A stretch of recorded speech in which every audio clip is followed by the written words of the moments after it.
ঢাকা শহরের যারা আসলে পুরোনো দিনের মানুষ, বা যদি আমরা 90s আগে যদি ওই সময়কার পত্রপত্রিকা বা ফিল্মগুলো দেখি, তাহলে খেয়াল করে দেখব ঢাকার বানানটা আগে ছিল DACCA, সো উচ্চারণ হতো অ্যাকচুয়ালি ডাকা। এরপর সেটা লাস্ট আমরা যদি 30-35 বছর চিন্তা করে দেখি, এখন ঢাকা বানান মানেই একটা ডিএস দিয়ে উচ্চারণ হয়। ফলে ঢাকার বানান যে কখন ওইরকম ছিল আমাদের এখনকার ছেলেপেলের মনে থাকার কথা না। ইনফ্যাক্ট আমার নিজেরও মনে নেই, মানে আমি যখন থেকে লেখা শুরু করছি আমি ঢাকাকে ডিএসটি লেখা শুরু করি। কিন্তু এখনও ঢাকার মধ্যে একটা অংশকে বলা হয় পুরান ঢাকা। সো পুরান ঢাকা মানে হচ্ছে যে কোনো এক সময় ঢাকাটা পুরান ছিল, যেটা এখন আবার নতুন একটা ঢাকার সম্প্রসারণ হয়েছে। তো আমরা নাটকে বা সিনেমাতে পুরান ঢাকা বলতে যেটা দেখি সেটা হলো যে একটা বিশেষ ধরনের অ্যাকসেন্ট আছে, সেই অ্যাকসেন্টে কথা বলে। ছেলেরা হচ্ছে সাদা এক ধরনের লুঙ্গি পরে আর বাকরখনি খায় আর ব্যবসা করে, আর মেয়েরা হচ্ছে সাজগোজ করে থাকে। ইন্টার বা এসএসসির পরে তাদের বিয়ে দিয়ে দেয়, এই তো। আর হচ্ছে এখানকার লোকজন প্রচুর ধনী। সো আমার মনে হলো যে এই যে পুরান ঢাকা থেকে এই ঢাকা থেকে ঢাকার যে শিফটিং জার্নি, এই জার্নি নিয়ে আলাপ করার জন্য এমন একজন মানুষ দরকার যে বেসিক্যালি পুরান ঢাকার সাথেও কোনোভাবে কানেক্টেড, আবার ঢাকার যে অংশ সেটার সাথেও রিপ্রেজেন্ট করে। তো এইটার জন্য আমি মানে লোক খুঁজতেছিলাম। তখন মনে পড়লো যে আমার বড়াপার যখন ভার্সিটিতে পড়তো, তখন তার একটা ফ্রেন্ডের কথা প্রায়ই শুনতাম, তার নাম হচ্ছে সন্ধ্যা। তো কোথাও কেউ নাটকে বদি ভাইয়ের যে বউ ছিল সুইট সন্ধ্যা, সেই কারণে ওনার এই নামটা আমার আলাদা করে মনে থাকতো। এবং আর চেয়েও বড় কথা হচ্ছে যে ওনার ডাক নাম ছিল হচ্ছে বিবি খোদেজা। তো বিবি রাসেলের কারণে ওই এলাকার মানুষজনের নামের সাথে যে একটা বিবি থাকে, এটা আগে থেকেই জানতাম। তো তখন মনে হলো যে ছন্দা আপুর সাথে যদি আলাপ করি, তাহলে ছন্দা আপুর সাথে আলাপ করলে এই পুরা জার্নিটা বোঝার একটা খুব ইন্টারেস্টিং অ্যাঙ্গেল পাওয়া যেতে পারে। কারণ ছন্দা আপুর বসবাস ছিল ছোটোবেলায় কাঁঠাল বাগান এলাকায়, আবার ওনার নানা বাড়ি হচ্ছে পুরান ঢাকার ওইদিকে। এবং উনি ঢাকা ভার্সিটিতে পাশ করার পরে উনি আবার এখন যে স্কুলে শিক্ষকতা করেন সেটা হচ্ছে ইংলিশ ভার্সনের একটা টাইপ স্কুল। ফলে দেখা যাচ্ছে যে ওনার মধ্যে অনেক ধরনের এলিমেন্ট কিছু কিছু পরিমাণে আছে। উনি পুরান ঢাকার ওই অংশটা দেখছে নানি বাড়ির সূত্রে, আবার এই যে কাঁঠাল বাগানের কারণে এই দিকের যে একটা অংশ ছিল সেটা দেখছে। আবার উনি যখন বাসায় ইনফর্মালি কথা বলে তখন ওই যে অ্যাকসেন্টটা আছে, ওই অ্যাকসেন্টটা বের হয়ে আসে। তো সব কিছু মিলে আমার মনে হলো যে এই যে ঢাকা টু ঢাকার যে জার্নি, এটার জন্য ছন্দা আপু খুব ভালো একজন ক্যান্ডিডেট। তো আপুকে যখন আমি অ্যাপ্রোচ করলাম, উনি বলতেছিল যে ক্যামেরার সামনে আমি অজ্ঞানও হয়ে যাইতে পারি। So owner sense of humour আমার আগে থেকেই ভালো লাগে।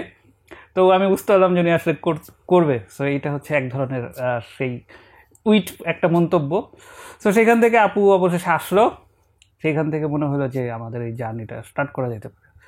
এবং উনি 16 বছর ধরে যেহেতু শিক্ষকতা করতেছেন, ফলে ক্যামেরার সামনে অজ্ঞান হবে এটা আমার মনে হয় বিশ্বাস করার বিশেষ কোনো কারণ নেই। সো আপু, আপনি তো অজ্ঞান হচ্ছেন না নাকি? এখন পর্যন্ত মনে হচ্ছে না। হ্যাঁ, মানে আপনি তো ক্লাস যখন নেন 1 ঘন্টা ক্লাস তো নেনই, তো সেখানে এই একটা পডকাস্ট 1.5 ঘন্টা, এটা কোথাতে বলতে বলতে শেষ হয়ে যাবে। তো আমি শুরুতে যেটা বলতেছিলাম যে নাটকে আমরা পুরান ঢাকার যেরকম দেখি, বিষয়টা কি ওইরকমই নাকি এর বাইরে এমন কোনো বিষয় আছে যে আসলেই কি পুরান ঢাকার লোকজন এই বাকরখনি এত পছন্দ করে, বা ওই বিরিয়ানি খায়, ছেলেরা পড়াশোনা করে না, মেয়েদের এসএসসির পরে বিয়ে দিয়ে দেয়, ওইটা কি ফ্যাক্ট, নাকি ভেতরে ভেতরে আসে কাহিনী অনেক চেঞ্জ যে হয়েছে সেটা তো আপনারা দেখেই বোঝা যাচ্ছে না। আপনারা তো এসএসসির পর বিয়ে দেয় না, আপনি তো ঢাকা ভার্সিটিতে পড়ে এখন চাকরিও করতেছেন। আচ্ছা, আর আমাদের নাটক বা সিনেমার যে কাহিনীগুলো আসে এগুলো কিন্তু মানুষের জীবন থেকেই আসে।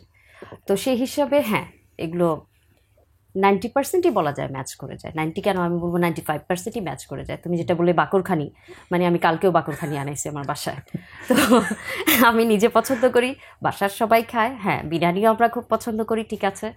আর পড়াশোনারও যেটা বললে, একটা সময় এটা খুব বেশি ছিল, এখন অনেকটা চেঞ্জ আসছে। আর আমার ক্ষেত্রে যেটা বললে, বা আমার মতো আমার সময় থেকে এখন পর্যন্ত যারা, যেমন আমার 80s জন্ম, যেটা বললে তুমি, যে ঢাকা থেকে ঢাকা, তো 82-83 দিকে বোধহয় ওই ঢাকা ওইটা চেঞ্জ করা হয়েছে বানানটা, যেটা। তো আমার তার হয়তো বছর 2 আগে, 1 বছর আগে আমার জন্ম। তো সেই হিসাবে বলছি যে ওইটার সাথে সাথে এখনকার প্রেক্ষাপট অনেক চেঞ্জ। কিন্তু তারপরও আমি বলবো যে না, একেবারেই যে ভুল তা না। যেমন আমি পড়াশোনা করেছি, ঠিক আছে, মাস্টার্স, কিন্তু এই লম্বা জার্নিটা কিন্তু অনেক স্ট্রাগল। এখানে বলবো যে বাসায় অনেকটা ফাইট করে পড়তে হয়েছে। এবার ইন্টার পাশের পরেই পাত্র দেখা, হ্যাঁ বিয়ে বিয়ে বিয়ের পরে পড়লেই হবে, এই হবে সেই হবে। তো ওই সময়টা পার করা মানে করতে করতে করতে করতে এক পর্যায়ে মানে ওই যেটাকে বলে বাবা মার ভালোবাসাটাকে কাজে লাগায় একটু ব্ল্যাকমেইল করা, যে যেখানে বলবা সেখানেই কিন্তু হচ্ছে পড়াশোনাটা আগে শেষ আপনারা তো করতে হবে। 3 বোন ছিলেন, 3 বোন, আপনি সবচেয়ে হ্যাঁ, বড়। 3 বোন। তো যেখানে বলবা সেখানেই কিন্তু পড়াশোনাটা শেষ করতে দিতে হবে। তো ওইটা কাজে লাগায় আমি সৌভাগ্যক্রমে পুরাটা জার্নি পার করতে পারছি। তো ফান করে কিন্তু আমার বাসায় আমার ছোট বোনরা আমাকে বলে তুই হচ্ছিস আমাদের বেগম রোকেয়া। মানে এটা চিন্তাই করা যায় না যে পুরা মাস্টার্স কমপ্লিট করবে, তারপর মেয়ের বিয়ে দিবে, তারপর কিছুই এই মেয়ে মানে বুড়ি হয়ে গেছে টোটালি, এই চিন্তা যেটা বলতেছো, হ্যাঁ এটা এখনো আছে, এখনো কিছু কিছু, তবে অনেক চেঞ্জ হয়েছে, এটা সত্য। আচ্ছা, এই যে নামকরণ, মানে আপনার নাম বিবি খোদেজা, এটা যখন আমি প্রথম শুনছিলাম বরাবর কাছে, আমি মানে বিবি রাসেল থেকে যখন দেখি তখন তো সে অলরেডি অনেক বয়স্ক, মানে ভার্সিটি পরে একটা মেয়ের নাম বিবি খোদেজা হবে, এটা তো আমি অ্যাকসেপ্টই করতে পারি নাই। তো পুরান ঢাকায় কি নামে মেয়েদের নামে এরকম বিবি লাগানো? এটা থাকে কিছুটা, যেমন আমার দাদির নামও এরকম বিবি হাজেরা। তো আব্বুর একটা ব্যাপার যে এইখানে তার একটা ইন্সপিরেশন কাজ করেছে, যে আমাদের হযরত মুহাম্মদ সাল্লাল্লাহু আলাইহি সাল্লামের যে স্ত্রী, তার ওয়াইফের নাম বিবি খোদেজা, এবং একই সাথে উনি আরও যেটা ছিল যে মুসলিম মক্কার একজন ধনাঢ্য ব্যবসায়ী ছিলেন, খুব মানে তখনকার সময়ের ইনফ্লুয়েন্সিয়াল মহিলাদের মধ্যে একজন। তো ওইখান থেকেই আমার মনে হয় আব্বু ইন্সপায়ার হয়ে এটা রাখছে।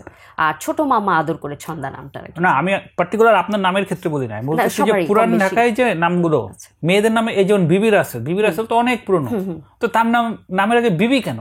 এটা তো এই মানে পুরান ঢাকার অন্য দিক সাইডের যে মেয়ে তাদের নামে তো বিবি ওইভাবে খুব একটা আমি শুনি নাই। এটা হয়তো ওই যে বললে যে একটা দেখা দেখি ট্রেডিশন আমার দাদির নামের সাথে ছিল, এখন তার বাবা কেন রেখেছিল এটা আমার জানা নাই, কিন্তু আমার বাবা হয়তো ওইখান থেকেও খানিকটা ইনফ্লুয়েন্স হয়েছে, তো ওইটা হয়তো ওইভাবেই চলে আসছে, এই আর কি। আচ্ছা, আর এই যে বিশেষ ধরনের অ্যাকসেন্ট, এই অ্যাকসেন্টের সাথে মানে কোনো ইতিহাস আছে? মানে এরকম অ্যাকসেন্ট কেন? এটার ইতিহাসটা বলতে পারবো না, বাট আমরা দেখেছি, যেমন আমি আমার বাসায় যখন কথা বলি বড়দেরকে, তারা হয়তো তার আগে ছিল তাকে, যেমন একটা সময় ছিল কিন্তু যে আমাদের ভাষায় বা অনেক আত্মীয়দের মধ্যে আছে, তারা কিন্তু উর্দুটাও একটু মিক্সড করে, যেটা বলে যে ঢাকাটা যখন মানে রাজধানী করা হলো, বা এখানেই তো আরবানাইজেশনটা যখন শুরু হলো, তো বিভিন্ন জায়গা থেকে ব্যবসার প্রয়োজনে হোক, যেমন মোগলদের আন্ডারে ছিল বা তার আগে সুলতানি আমলে ছিল, তো ওইখানকার যে উত্তর ভারতের যে ব্যবসায়ীরা ছিল, তারা যখন আসলে এখানে কথা বলতো, ওদের অ্যাকচুয়ালি ভাষাটা কিন্তু এটা। তারপর নবাব পরিবারগুলো যারা ছিল, তো তারাও কিন্তু উর্দু স্পিকিং অনেকটা, তো ওইখান থেকেও কিন্তু খানিকটা মানে এটার ইয়েটা আসছে যে উর্দুটা বা এটা একটু মিক্সড করে বলে। আর প্রত্যেকটা অঞ্চলেই বোধহয় একটা অ্যাকসেন্ট বা একটা টান থাকে, সেটা হয়তো ঢাকার ক্ষেত্রে এইটা যে এইভাবে তারা কথাটা বলে। আচ্ছা, তো পুরান ঢাকা বলতে যেটা বোঝায়, তো তখন আসলে এই যে নতুন ঢাকা যেটা, এই জায়গাগুলো তখন কিরকম ছিল? যেমন এই যে ধানমন্ডি, হাতিরপুল বা এই জায়গাগুলো তখন আসলে কিরকম ছিল? এইগুলো বেশিরভাগই বলে, যেমন ধানমন্ডিটা বলে যে এটা ক্ষেতের মতো ছিল, যেটা আমাদের ইয়েতে বলে, আব্বুকে বলতে শুনি যে এইগুলো ছিল মানে নিচু জায়গা, ডোবার মতো বা জল্লা যেটাকে বলে, এরকম করে তারা বলে যে এখন এত হাইফাই হয়ে গেছে, এখন এইটা হয়ে গেছে, একটা সময় এগুলার ইয়েটা এতটা এরকম ছিল না। তখন ওই জায়গাগুলোই জাঁকজমকপূর্ণ ছিল, যেটা তোমার ওই যে যেমন আমার নানার বাড়ি হচ্ছে নবাবগঞ্জ লালবাগের কাছে, বা তোমার হাজারিবাগ, তারপর তোমার হচ্ছে নাজিরা বাজার বা ওয়ারি, এই জায়গাগুলোই অনেক বেশি। এখন যেটা গুলশান বনানী বা ধানমন্ডি বলো, তখনকার সময় এইটা ওই জায়গাগুলোই এরকম ছিল। তো এখন যেরকম পূর্বাচল বা উত্তর ওইদিকে হচ্ছে যে নতুন করে আরবানাইজেশন হচ্ছে, তখন এই জায়গাগুলো এইরকম ছিল অনেকটা, যে নতুন করে দেখো একটু খেয়াল করবে যে ধানমন্ডিতে অনেক প্লটগুলো কিন্তু বেশিরভাগ অ্যালোটেড হয়েছে যে ওই যে গভর্নমেন্ট অফিসার যারা বা ওরকম, তো ওইটা নতুন করে ওই যে আরবানাইজেশন করে মানুষের একটা বসতি তৈরি করার একটা প্ল্যানিং, তখন তুমি যেটা বললে যে ওই রকম ছিল তখন। আচ্ছা, তো আপনাদের বাসা তো বেসিক্যালি কাঁঠাল বাগানে? কাঁঠাল বাগান, আমার বাসা রায়ের বাজার বা শঙ্কর কাছাকাছি। কাঁঠাল বাগান আমার আত্মীয় স্বজন আছে, বাবুরা ওইখানে। আপনি না বললেন আপনার বাসা? হ্যাঁ, ওইখানে যাওয়া আসা বাকি আছে, কিন্তু আমি সেটেল এখানে। রায়ের বাজার তো এখনকার বাসা কথা বলতেছেন, মানে আপনার ছোটবেলার বাসা যেটা? ছোটবেলাও বলতে গেলে খুব কম সময় আমি এখানেই বেশি থাকা, যাওয়া আসা যেটা সেটা বলতে পারো যে হ্যাঁ সেখানে। আচ্ছা, তো ওই সময় আসলে ওই জায়গাগুলো কিরকম ছিল, আর এখন কি কি চেঞ্জ আসছে ওখানে? সবার আগেই বলবো যে ঘিঞ্চি পরিবেশটা যেটা, সেটা অনেক বেশি বেড়ে গেছে। এখন, বা বাড়িগুলো আগে যেটা দেখতাম যে হয়তো একজনের তার 2টা ছেলে পেলে, এখন ওই 2টা ছেলে পেলে 4টা ছেলে পেলে। তো এইভাবে আস্তে আস্তে গ্যাদারিংটা একটু বেশি দেখা যাচ্ছে, বা কিছু বা অনেকেই হচ্ছে ওখান থেকে সরে হয়তো অন্য কোথাও থাকা, যেমন আমি আমার নিজেরটা বলতে পারি, আমরা অন্য কোথাও থাকি বা ওখানে আচার অনুষ্ঠানগুলো যখন প্রোগ্রাম হয় তখন আমরা অ্যাটেন্ড করতে যাই, ওরকম কিছু। তো যে কারণে চেঞ্জ তো অনেকটাই আসছে, সেটা মানুষের বসবাসের হোক, তারপর মানুষের জনসংখ্যার হোক, সব কিছুর দিক থেকেই। আচ্ছা, সো তাহলে আপনি কি আসলে পুরান ঢাকার লোক নাকি হচ্ছে যে তুমি মিক্সড বলতে পারো, কারণ আমি আমার মানে নানির আপনি বাসায়, হাইব্রিড? হ্যাঁ ওরকমই কিছুটা বোঝাই যায় যে বলা যায়, হ্যাঁ ওইভাবেই বলা যায়। কারণ হচ্ছে নানির বাসায় যখন যাই, বা ওইখানে লালবাগ বা নবাবগঞ্জ, যেটা ওইখানকার কালচারটা টোটালি ওই যে বললাম, তাদের খাওয়া যেটা বা দেখা যাচ্ছে মোড়ে মোড়ে স্ট্রিট ফুড পাওয়া যাচ্ছে, যে খাবারগুলো আমরা খুব বেশি পছন্দ করি বা করি। সকালবেলা উঠে নাস্তা বানানোর জন্য যে এত ঝামেলার কিছু নাই, হ্যাঁ হোটেলে যাচ্ছে বুন্দিয়া, পরোটা, মিষ্টি, বা ওই যে বাকরখানি তুমি বললে, বা বিরিয়ানি, মানে ওইটার একটা চার্মটা একরকম, টোটালি আলাদা।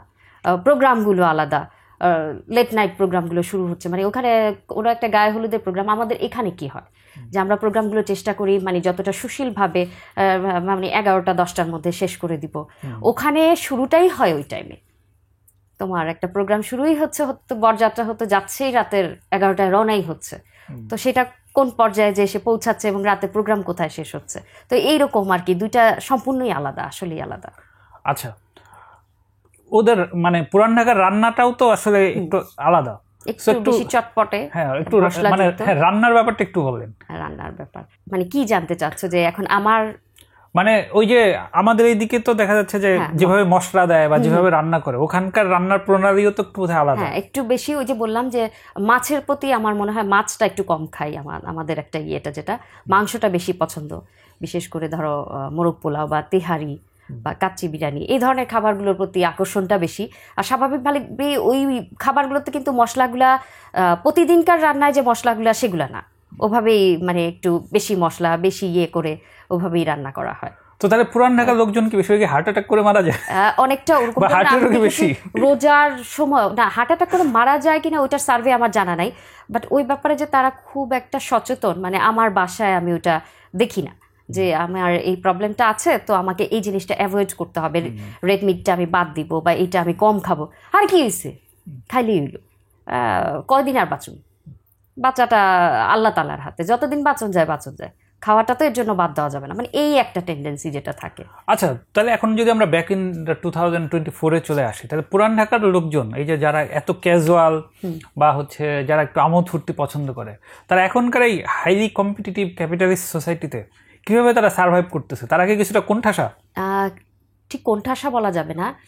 ঢাকার একটা ব্যাপার যে এই যে আমাদের মতো কিছু আছে, যেটা তুমি একটু আগে হয়তো একটু রসিকতা করে বললে যে হাইব্রিড কিছু, এরকম কিছু হচ্ছে যারা একটু বয়স্ক, তারা হয়তো হ্যাঁ তাদের মধ্যে একটু যে বাইরে। আর কিছু ব্যাপারটা হচ্ছে যে এরা প্রত্যেক কিছু ডিস্ট্রিক্ট আছে দেখবে যে তারা সচরাচর মিশে অন্যদের সাথে, বাট কিছু কিছু ক্ষেত্রে, সেটা বিয়ের ক্ষেত্রে হোক বা অন্যান্য ক্ষেত্রে হোক, তারা চায় তাদের কালচার তাদের ডিস্ট্রিক্টের সাথেই যেন তাদের ম্যাচিংটা হয়ে যায়, এটা তাদের সাথে বনবে ভালো। তো ওইভাবে করলে আসলে কোণঠাসাটা আর হয় না। যে আমি যখন যাচ্ছি, আমার আত্মীয় স্বজন যারা আছে তারা most of them are from same district, same culture, তো ওইভাবে আসলে কোণঠাসা হচ্ছে না যেটা মনে হচ্ছে। বাট যদি এডুকেশনের হার না বাড়ে বা টেকনোলজিক্যাল অ্যাক্সেস যদি ওইরকম না হয়, তাহলে মানে আমাদের বাবা চাচা যারা, তারা তো এখনো ডিসিশন মেকিং এর রোলে আছে, আমরা তো এখনো অত বড় হই নাই, সো তারা তো নিশ্চয়ই টেকনোলজি থেকে অনেক পিছিয়ে। যেমন যারা ব্যবসা করছে অধিকাংশই কিন্তু একটা প্রথম যেটা কথা যে চাকরির প্রতি তাদের কিন্তু এটা অনীহা, এটা স্বীকার করতেই হবে যে 9টা 5টা চাকরি করুম, এগুলো আমার দিয়ে হইব না, এইসব আমার কাজ না, আমি ব্যবসা করব, আমার আন্ডারে কতজন কাজ করবে সেটা। তো তারা যখন ব্যবসাটা করছে, এখন তাদেরকে কিন্তু ওই ধরনের যারা টেকনোলজিটা ভালো বোঝে বা জানে, বা তুমি যেটা বলছো যে এখনকার ব্যবসার জন্য যে ধরনের কাজগুলো লাগছে, তোমার ইমেল করা বা অন্যর সাথে কনভারসেশনের ব্যাপার বা অন্য কিছু, সেক্ষেত্রে তারা হয়তো ওই রকম তাদের মতো একজন করে এমপ্লয়ি বা অ্যাসিস্ট্যান্ট হায়ার করে নিতেছে, বা অনেকের ছেলেপেলেরাও আজকাল শিখতেছে, তারা চাচ্ছে নতুন করে যেটা করা এরকম। আচ্ছা, সো যৌথ পরিবার কি এখনো ওইদিকে আছে নাকি যৌথ পরিবার ভেঙে কমে গেছে? নিউক্লিয়ার ফ্যামিলি হ্যাঁ একটু কমে গেছে বলবো।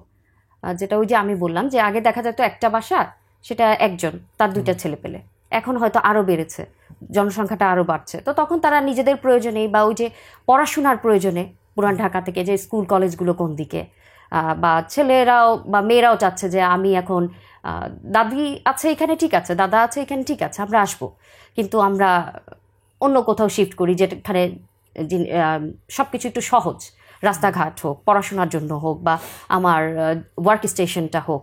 তো সেইভাবে একটু একটু একটু একটু আসলে ভেঙেও যাচ্ছে। আচ্ছা, তো পুরান ঢাকাতে আমি যখন এই যে টিকাটলি বা এই যে গ্যান্ডারিয়া সহ এই যে সমস্ত জায়গায় যখন চকবাজার দেখেছি, একটা বিল্ডিং এর সাথে আরেকটা বিল্ডিং যেভাবে লাগানো, একদম লাগানো। হ্যাঁ, তো এই বিল্ডিংগুলোর আসলে ভবিষ্যৎ কি, মানে এগুলো কিরকমই থাকবে নাকি ভবিষ্যতে ওখানে ডেভেলপার কোম্পানি যাইতে বলে আপনার মনে হয়? ওই যে তুমি একটু আগে বললে যে আমরা আসলে এখনো পর্যন্ত মানে অতটা বড় হয়নি যে ডিসিশন মেকিং এ যেতে পারছি। মানে আমার বাবাকে আমি একটা কিছু বলবো, মানে এটা যে সে হয়তো শুনবে, বাট ওই ডিসিশনটা সে নিবে কিনা এটা ডিপেন্ড অন হিম। মানে যে তার কথা হচ্ছে বা তাদের কথা হচ্ছে যে আমরা তো ভালোই আছি, কোনো সমস্যা নেই। তো ইয়াং জেনারেশন যারা, তারা যদি বলেও ওইটা যে তারা ওইভাবে নিচ্ছে তা কিন্তু না। ওরকমই এখন ডিসিশনটা তাদের উপরও খানিকটা। আবার কিছু হচ্ছে তোমার ভেঙে চুরে যখন পড়ছে তখন বলা যাচ্ছে যে হ্যাঁ বলা তো হয়েছিল, তুমি তো তখন শুনলা না, গুরুত্ব দিলা না। 2-1 জন হয়তো একটু চেঞ্জ হচ্ছে, আসলে ওরকমই না। আমি বলতেছিলাম যে এই বিল্ডিংগুলোর কি ভবিষ্যৎ কি মনে হয়, মানে এইরকম কি এই কিছুটা অস্বাস্থ্যকর, তো এরকম ঘিঞ্জি কি থাকবে নাকি আপনার মনে হয় যে 10 বছর পরে এগুলো? দাও, আমি দেখেছি যে অনেক আত্মীয় স্বজনের বাসায় বিয়ের প্রোগ্রাম বাদ দাও, সেগুলো না হয় কমিউনিটি সেন্টারে আমরা করছি, হ্যাঁ, কিন্তু কেউ মারা গেলে পরে তার জন্য যে এতগুলো মানুষ যাচ্ছে, সেক্ষেত্রে যে মানে যিনি মারা যাচ্ছেন বা ডেড বডিটা রাখার জায়গা বা বের করে আনার জায়গা, এই জায়গাটাও অনেক ঘিঞ্চি পরিবেশ। মানে খাটিয়াটা যে পুরোটা সোজাভাবে আনতে হচ্ছে সেটাও আমি দেখছি অনেক জায়গায় হচ্ছে না। এটা যে তাদের ইকোনমিক্যাল প্রবলেম আছে তাই করছে না বা না, এরকম না, কিন্তু সব ক্ষেত্রে মানে ওটা তারা অভ্যস্ত হয়ে গেছে। হয়তো ওই যে মারা যাচ্ছে তার লাশটা বা ডেড বডিটা কোলে করে নিয়ে বাইরে এনে তারপর খাটিয়ায় রাখতে হচ্ছে, তো এরকম প্রবলেমগুলো হচ্ছে। তারপরও আসলে এটা গোরামি বলবে না তাদের একটা এত বছরের মায়া বলবে। কিন্তু ওখানকার মানুষ তো এখনো অনেক ধনী, বিশেষ করে ছোট ছোট দোকানে দেখা যায় এদের কাছে অনেক টাকা আছে। ওই যে বললাম যে হতে পারে যে না আমরা এখানে থেকে অভ্যস্ত। তো মানে আপনার কি মনে হয় যে এই যে টাকার যে জেনারেশন, এরাই আসলে শেষ জেনারেশন, মানে এদের পরের প্রজন্ম কি এরকম এদের মতো টাকা পয়সা ধরে রাখতে পারবে, নাকি এরা হচ্ছে জাস্ট চেঞ্জ হতে হবে?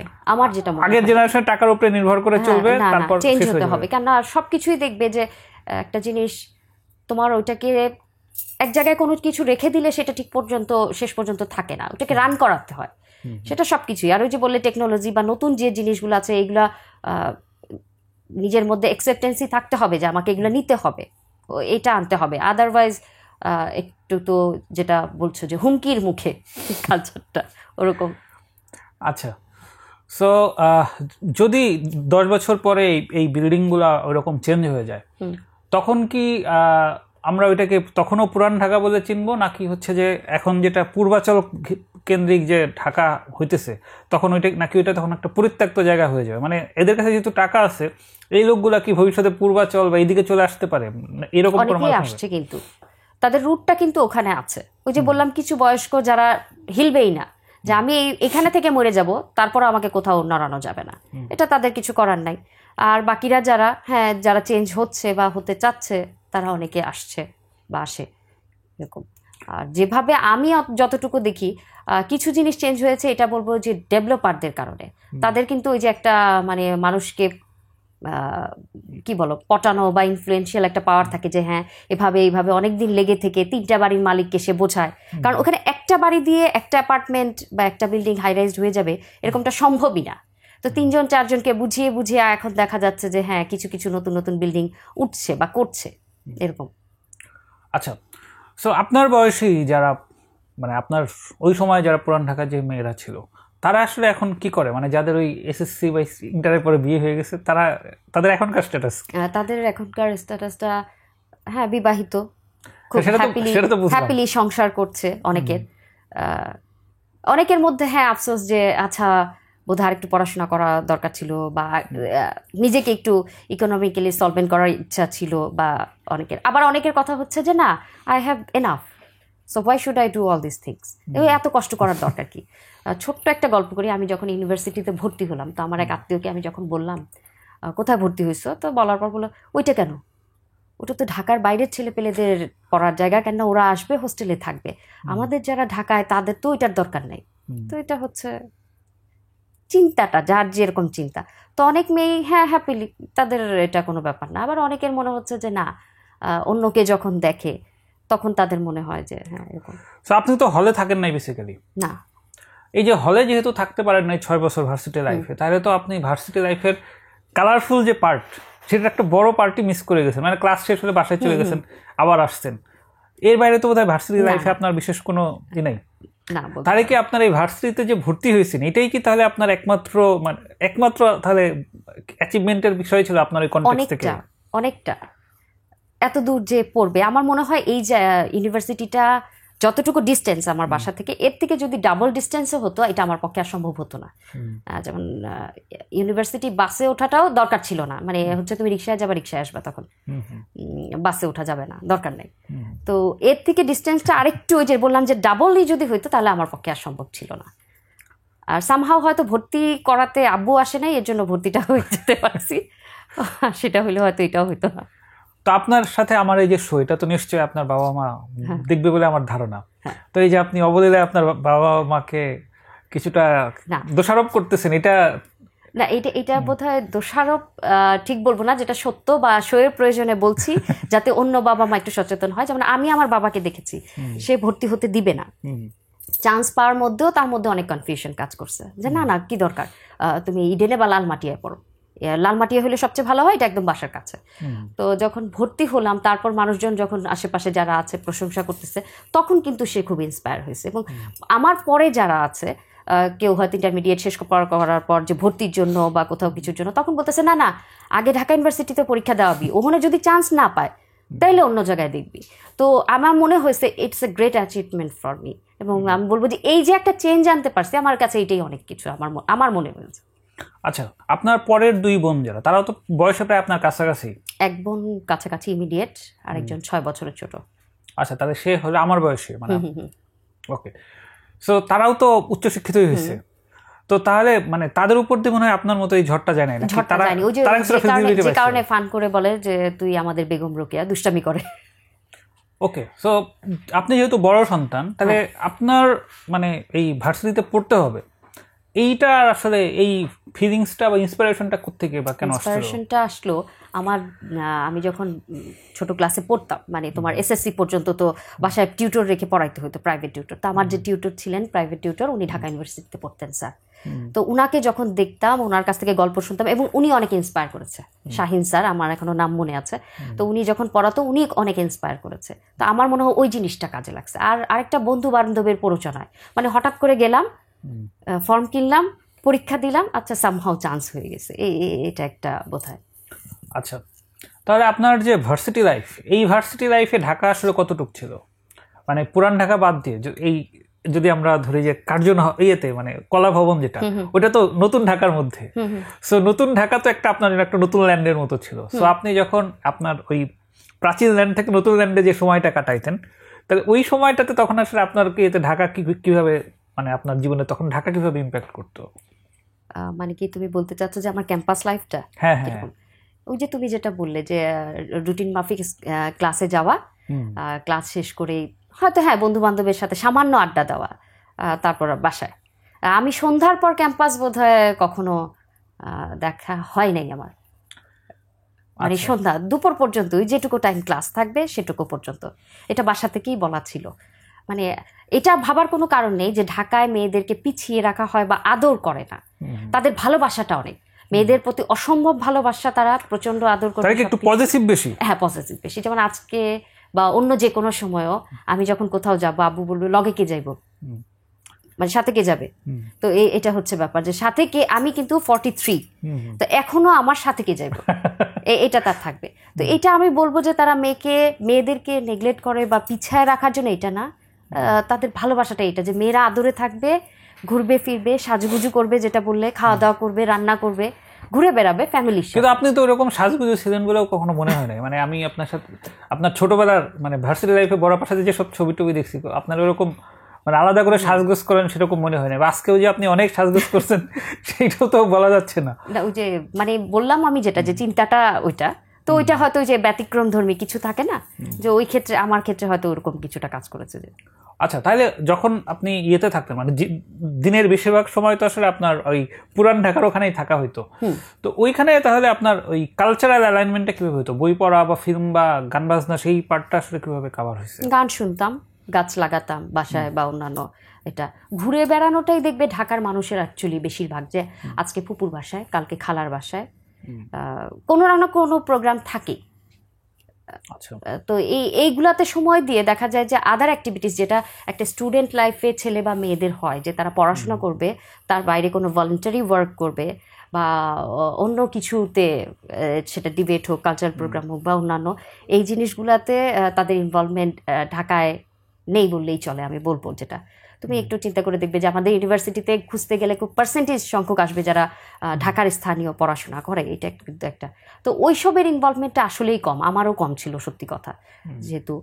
তো বাকিটা হচ্ছে ওই যে বন্ধু বান্ধবের সাথে আড্ডা বা কিছু। তাহলে পরবর্তীতে টিচিং এর মতো এরকম একটা পাবলিক স্পিকিং এর একটা জায়গা, যেটা হচ্ছে কন্টিনিউয়াসলি পাবলিক স্পিকিং করতে হয়, এবং আপনি ইংলিশ ভার্সনে পড়ান যতদূর আমি জানি। তো তাহলে আপনার এই পরে মোল্ডিংটা কিভাবে হলো? এটা নিজের ইচ্ছা খানিকটা। ওই যে বললাম যে শুরুটা যখন ছিল তখন কিন্তু আমি আমার আব্বু আম্মুর ছোট একটা মেয়ে, তারপর কিন্তু নিজের মধ্যে গ্রো করে যে আমি কি করতে চাই, কোথায় যেতে চাই বা কিভাবে কি, সেটা একটা আশেপাশের পরিবেশের একটা প্রভাব থাকে। আমি যখন ইউনিভার্সিটিতে গেলাম বা অন্যান্য ফ্রেন্ডদের সাথে মিশছি, তাদের থেকেও যে খানিকটা চেঞ্জ আসেনি তা কিন্তু না। আমরা যে এখানে পড়ি পাবলিক ইউনিভার্সিটিগুলোতে বিভিন্ন ডিস্ট্রিক্টের, আমরা অনেক জায়গা থেকে আসি, তো ওইখানেও কিন্তু খানিকটা মানুষের মোল্ডিং বলতে পারো বা চেঞ্জিং যেটা, এটা কিন্তু আসে। তো ওইভাবেও খানিকটা, আর নিজের ইচ্ছা যেটা একটা থাকে। আর এটাও একটা কারণ যে মানে প্রফেশনটা এটা খুব, টিচিংটা হচ্ছে অল্প সময়ের জন্য, মেয়েদের জন্য খুব সেফ প্রফেশন, এটাও বাসা থেকে বলা। আচ্ছা, খুব ইজি। বাট আমি যদি একটু ক্রিটিক্যালি দেখি বিষয়টা, আমার মনে হয় যে আপনি পুরান ঢাকার যে অভ্যন্তরীণ কালচার, এটা যে খুব বেশি ওন করতেন সেটা আমার মনে হয় না। আবার আপনাকে এইখানকার কালচার যারা মানে এই বাইরে থেকে আসা ছেলে পেলে যায়, তারা যে আপনারা খুব ওন করতো সেটাও আমার মনে হচ্ছে না। তো তাইলে কি আপনি সবসময় একটা কি বলে রিফিউজি ধরনের একটা মেন্টালিটির মধ্যে থাকেন? না, ঠিক রিফিউজি বলো না, আমি হয়তো নিজের সারাউন্ডিং এ খানিকটা, ঠিক ইন্ট্রোভার্ট বলবো না, হ্যাঁ নিজের থেকে একটা ডিস্টেন্স, একটা। না মানে আমি বলতেছি এই কারণে যে আপনাকে তো কেউ ওন করতেছে না, আপনি এখানে ওন করতেছেন না, আবার ওখানে আবার আপনারা ওন করতেছে না, ফলে আপনারা তো কেউ খেলাই নিচ্ছে না। না না, ওরকমটা আসলে হয়নি। হয়তো ওই সময় আমি যখন যেখানে যাই চেষ্টা করি সেখানে একটু মিশে যাওয়ার, যেটুকুই হোক। পুরাটা হয়তো জানি না কতটুকু করা গেছে বা করা হয়, কিন্তু আমি চেষ্টা করি। যেমন ওই যে তুমি বললে যে বাসায় আমাদের এক্সেন্টগুলো, আমি না শুধু, আমরা যারা আছি বাসায়, আমরা যখন কথা বলি বা আমার বয়সী যারা আছে বা আমার পরে যারা আছে, আমরা যখন আমাদের কাজের জায়গায় যাচ্ছি বা পড়াশোনার জায়গায় যাচ্ছি, আমাদের কথাটা আমরা চেষ্টা করছি অন্য সবাই যেভাবে বলে সেভাবে বলা। কিন্তু বাসায় আমি যখন থাকছি তখন কিন্তু আমি টোটালি আমার বাবা যেভাবে বলছে বা অন্য বোনরা বলছে বা অন্য আত্মীয় স্বজন বলছে সেভাবেই চেষ্টা করি। তো ওইখানে তখন হ্যাঁ আর প্রবলেমটা হচ্ছে না।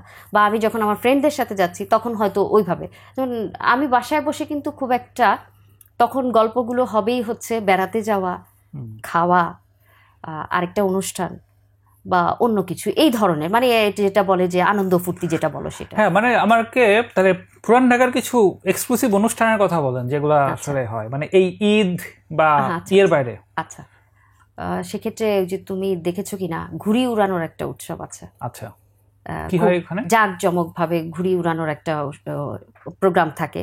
ওখানে ঘুড়িগুলো অনেক বড় বড় ডিজাইন করে বানানো হয়, দোকান থেকে কিনে আনা হয় অথবা নিজেরা এনে বানায়। আমার মামাকে দেখতাম বা খালাতো ভাইকে দেখতাম, হ্যাঁ মাঞ্জা মারা বলে, সুতার মধ্যে সেই সুতাকে ধার করার জন্য এটা রং এবং কাচের গুঁড়া করে করে সেগুলো হাতটাতে একদম তছনছ হয়ে যায় ওই সময়, সেগুলা ধার করে, এটা একটা কম্পিটিশনের মতো, ঘুড়ি উড়ানোর কম্পিটিশন। তো এই ধরনের প্রোগ্রামগুলা যেটা আছে এটা অনেক করছে। তখন ওই দেখা যাচ্ছে বেড়াতে যাচ্ছে বা খাওয়া দাওয়া আনন্দ উৎসব, ওই সময় গান শোনার ইয়েটা, মানে ঘুড়ি উৎসবকে কেন্দ্র করে গানও হয়। হ্যাঁ হ্যাঁ, ওটা কি কাওয়ালি ধরনের গান নাকি এমনি যে কোনো গানই? যে কোনো গানই ছাড়ে, যে কোনো গানই ছাড়ছে। আচ্ছা, আরো দু একটা উৎসব বলেন। ঘুড়ি উৎসব তো বুঝলাম। আচ্ছা, আসলে উৎসবগুলা ওই যে বললে ঈদ বা বিয়ে বা জন্মদিন, খাতনার অনুষ্ঠানও কিন্তু বিশাল করে করা হয় ঢাকায়। যে এটা এটা নিয়ে 3 দিন অনুষ্ঠান দেখা যাচ্ছে, গায়ে হলুদ হচ্ছে, সে বিয়ের মতো যেরকম সবই একটা তো অনুষ্ঠান। ছেলেদের পার্টিসিপেশনে, মানে মেয়েদের জন্য এই মেহেন্দি লাগানো বা এই ধরনের কোনো প্রোগ্রাম হয় না? এইসব প্রোগ্রামে এগুলোই চলবে, মেয়েদের অ্যাকচুয়ালি অনুষ্ঠানটাই বেশি। তোমার যে কোনো অনুষ্ঠানে মেয়েরাই ওই সাজগোজ প্রচুর। না, ঘুরি প্রোগ্রাম মেয়েরা না, মেয়েরাও করছে, মেয়েরা তো নিশ্চয়ই ঘুরে গান গাচ্ছে, গান শুনতেছে, রান্না খাওয়া দাওয়া এগুলা, এবং ছাদে তারা যাচ্ছে, এনজয় করছে। তারপর ওই যে বললাম যে কতদিন আগে থেকে ধরো ওই কাজটা হচ্ছে যে সুতার মধ্যে দেখতাম মামাকে রং লাগাচ্ছে বা ওই যে ইয়া করছে, কাচের গুঁড়া ভেঙে ভেঙে যে ধার করার চেষ্টা করছে সুতাগুলোকে এই ধরে ধরে। তো ওইখানে কিন্তু শুধু ছেলেরাই থাকছে তা না, মেয়েরা যাচ্ছে, গল্প করছে, দেখতেছে, ওই ধরনের। তো যেহেতু মানে আমার একটা মানে এক্ষেত্রে আমার হাইপোথিসিস আর কি, যে যেহেতু ওখানকার লোকজন ধনী এবং মেয়েদের হচ্ছে এসএসসি বা ইন্টার পর বিয়ে দেওয়া হয়, তাহলে সেক্ষেত্রে কি পুরান ঢাকায় আগে অসম বয়সী বিয়ে একটু বেশি হতো? এখনো এই জিনিসটাকে খুব যে বলবো যে তারা চায় যে সমবয়সী বিয়ে, এটা খুব কমই হয়। মানে অ্যাফেয়ার ম্যারেজ থাকলে সেক্ষেত্রে বোধহয় অন্য কথা, আদারওয়াইজ কারণ ওনাদের টার্গেটটাই হচ্ছে যে ছেলেকে স্টাবলিশ হতে হবে।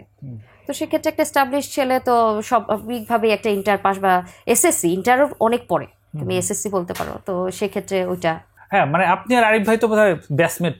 হ্যাঁ, ব্যাচমেট, আমাদের বয়স তারপর একটু পার্থক্য আছে, বাট ব্যাচমেট। হ্যাঁ, তো আপনি তো এক্ষেত্রে পুরান ঢাকা ট্রেডিশন ব্রেক করলেন বোধহয়। ওই যে সময়টা পার হয়ে গেছে, আর কিছু করার ছিল না, যে আমার মাস্টার্স কমপ্লিট করার পর বিয়ে, এই কারণে সুযোগটা পেয়ে গেছি। আচ্ছা, তো তাহলে এটা তো মনে হয় এটাও তো আপনি একটা মানে পুরান ঢাকার জায়গায় তো এটা আপনি একটা আলাদা করছেন, কারণ আপনারা তো অসমবয়সী বিয়ে হয়নি না। ওকে, সো এই যে ইয়েতে মানে আমি তাহলে বিয়ের প্রোগ্রামগুলো সম্পর্কে একটু জানতে চাই, যে ওখানে বিয়েগুলোতে তো একটু আলাদা ধরনের মনে হয় হয় উৎসব, মানে একটু একটা বিয়ের বাড়ির গল্প বলেন, মানে বিয়ে বাড়িতে আসলে কি ধরনের কাজ করবার হয়, বা ওখানে কি অনেক টাকা দেনমোহর হয়? মানে যেহেতু হ্যাঁ, এটার একটা ইয়ে থাকে, দেনমোহর হওয়া নিয়ে নিশ্চয়ই গন্ডগোল হয় না? হ্যাঁ, একটু হয়, মানে তারা মিউচুয়ালি সব সেটেল ডাউন আগেই করে, আমি দেখেছি যেটুকু। মানে তো বিষয়টা এরকম না যেটা যে তুমি যে হয়তো বলতে চাচ্ছ যেটা, বা বলছো না হয়তো, যে ঢাকায় একটা ব্যাপার আছে যৌতুক আদান প্রদানটা খুব বেশি। তো যৌতুক আদান প্রদান এটা একদিক থেকে হয় না, যে ছেলেকে ফোর্সফুলি ছেলের কাছ থেকে নেওয়া হচ্ছে বা মেয়ের ফ্যামিলিকে ফোর্সফুলি মেয়ের কাছ থেকে নেওয়া হচ্ছে, এটা তো খানদানি দেখানোর একটা বিষয় আছে অধিকাংশ। হ্যাঁ, কার থেকে কে একটু, এটাও একটা ব্যাপার থাকে। আর হচ্ছে এটা আসলে পুরনো এই সময় থেকে চলে আসছে, তো ওইভাবেই। তো যেটা বললে যে প্রোগ্রাম একটা, যে কোনো বিয়ের অনুষ্ঠান হয়তো ডেটটা ফিক্সড হয়েছে আরো 6 মাস পরে প্রোগ্রামটা, তো ওই 6 মাস আগে থেকে অনুষ্ঠানটা লেগে যায়। প্রত্যেক দেখা যাচ্ছে যে হ্যাঁ, যে দিনগুলো বন্ধ থাকছে ওই ছোট ছোট গোল মিটিং সব জড়ো হয়ে যাচ্ছে, কি করা হবে, কি প্ল্যানিং, কিভাবে শপিং, কার ড্রেসের কি, মানে এগুলা নিয়ে 6 মাস ধরেই তারা ব্যস্ত থাকে। তো এই ব্যাপারগুলা তাদের বলবো যেটা যে মানে উৎসব মুখর যে ব্যাপারটা, এটা ঢাকাবাসীর মধ্যে অনেক খুবই ভাইব্রেন্ট মনে হচ্ছে। হ্যাঁ, মানে এটা হচ্ছে খুব কালারফুল ড্রেস, খুব চকমকে গহনা বলতে পারো, বা মেকআপটা তুমি যেটা বললে যে হ্যাঁ, এরা খুব রঙিন ইয়েটা পছন্দ করে। আব্বুকেই দেখি যে মানে আমার গহনা বা আমার শাড়িগুলো তার কাছে খুব মেরমেরে মনে হয়, যে ঈদের পোশাক আনার পর আমি যখন দেখাতাম যে না আচ্ছা ঠিক আছে, এটা তো গতবারের মতোই হয়েছে, মানে ওই চকচকে ভাবটা আমি আনতে পারছি না, কিন্তু ওই জিনিসটা তাদের খুব পছন্দ। আপনার কথা থেকে যেটা মনে হইতেছে, আপনার উপরে আপনার বাবার এখনো বেশ ভালো রকম প্রভাব বজায় বাবা মা দুজনেই, মানে ওই যে আমার উপর না বলবো না, তারা আপনি কি আপনার কি মানে ফুল ফ্রিডম আছে এখনো, নাকি আপনি এখনো ওই যে করজরাজ্য হয়ে আছেন? না, বিষয়টা হচ্ছে প্রত্যেকে, আমার ক্ষেত্রে বলবো না, আমি হয়তো আমারটা বর্ণনা করছি, অন্যদের ক্ষেত্রেও, অন্য মেয়েদের ক্ষেত্রেও কিন্তু তাদের মানে অন্য ফ্যামিলি বা অন্য বাবা মারাও কিন্তু এরকমই। ওই যে বললাম মানে অতিমাত্রায় পসেসিভ তারা, কে যাবে সাথে, কি করবে মেয়ে, পারবে না, সাথে যেতে হবে, সব সময় এরকম একটা ব্যাপার কাজ করে তাদের মধ্যে। এই যে নাটকে যে আমরা দেখি যে দুই বাসার ছাদে দাঁড়া প্রেম করতেছে, হ্যাঁ ওই যে ছাদের উপর থেকে প্রেম করা যেটা, তো ওই যে পানির ট্যাঙ্ক গুলা থাকে যে, তো ওইখান থেকে এই পানির মানে টাঙ্কি মারা শব্দটা চলে আসছে, তো ওই একটা ব্যাপার। হ্যাঁ, তো এই যে যেরকম পজিটিভ বাবা মা, তাহলে এই প্রেমের বিয়েগুলো কি শেষ পর্যন্ত মাইনে নেয়, নাকি বেশিরভাগ ক্ষেত্রে এই প্রেমগুলো কিছুদিন পরে ভেঙে যায়?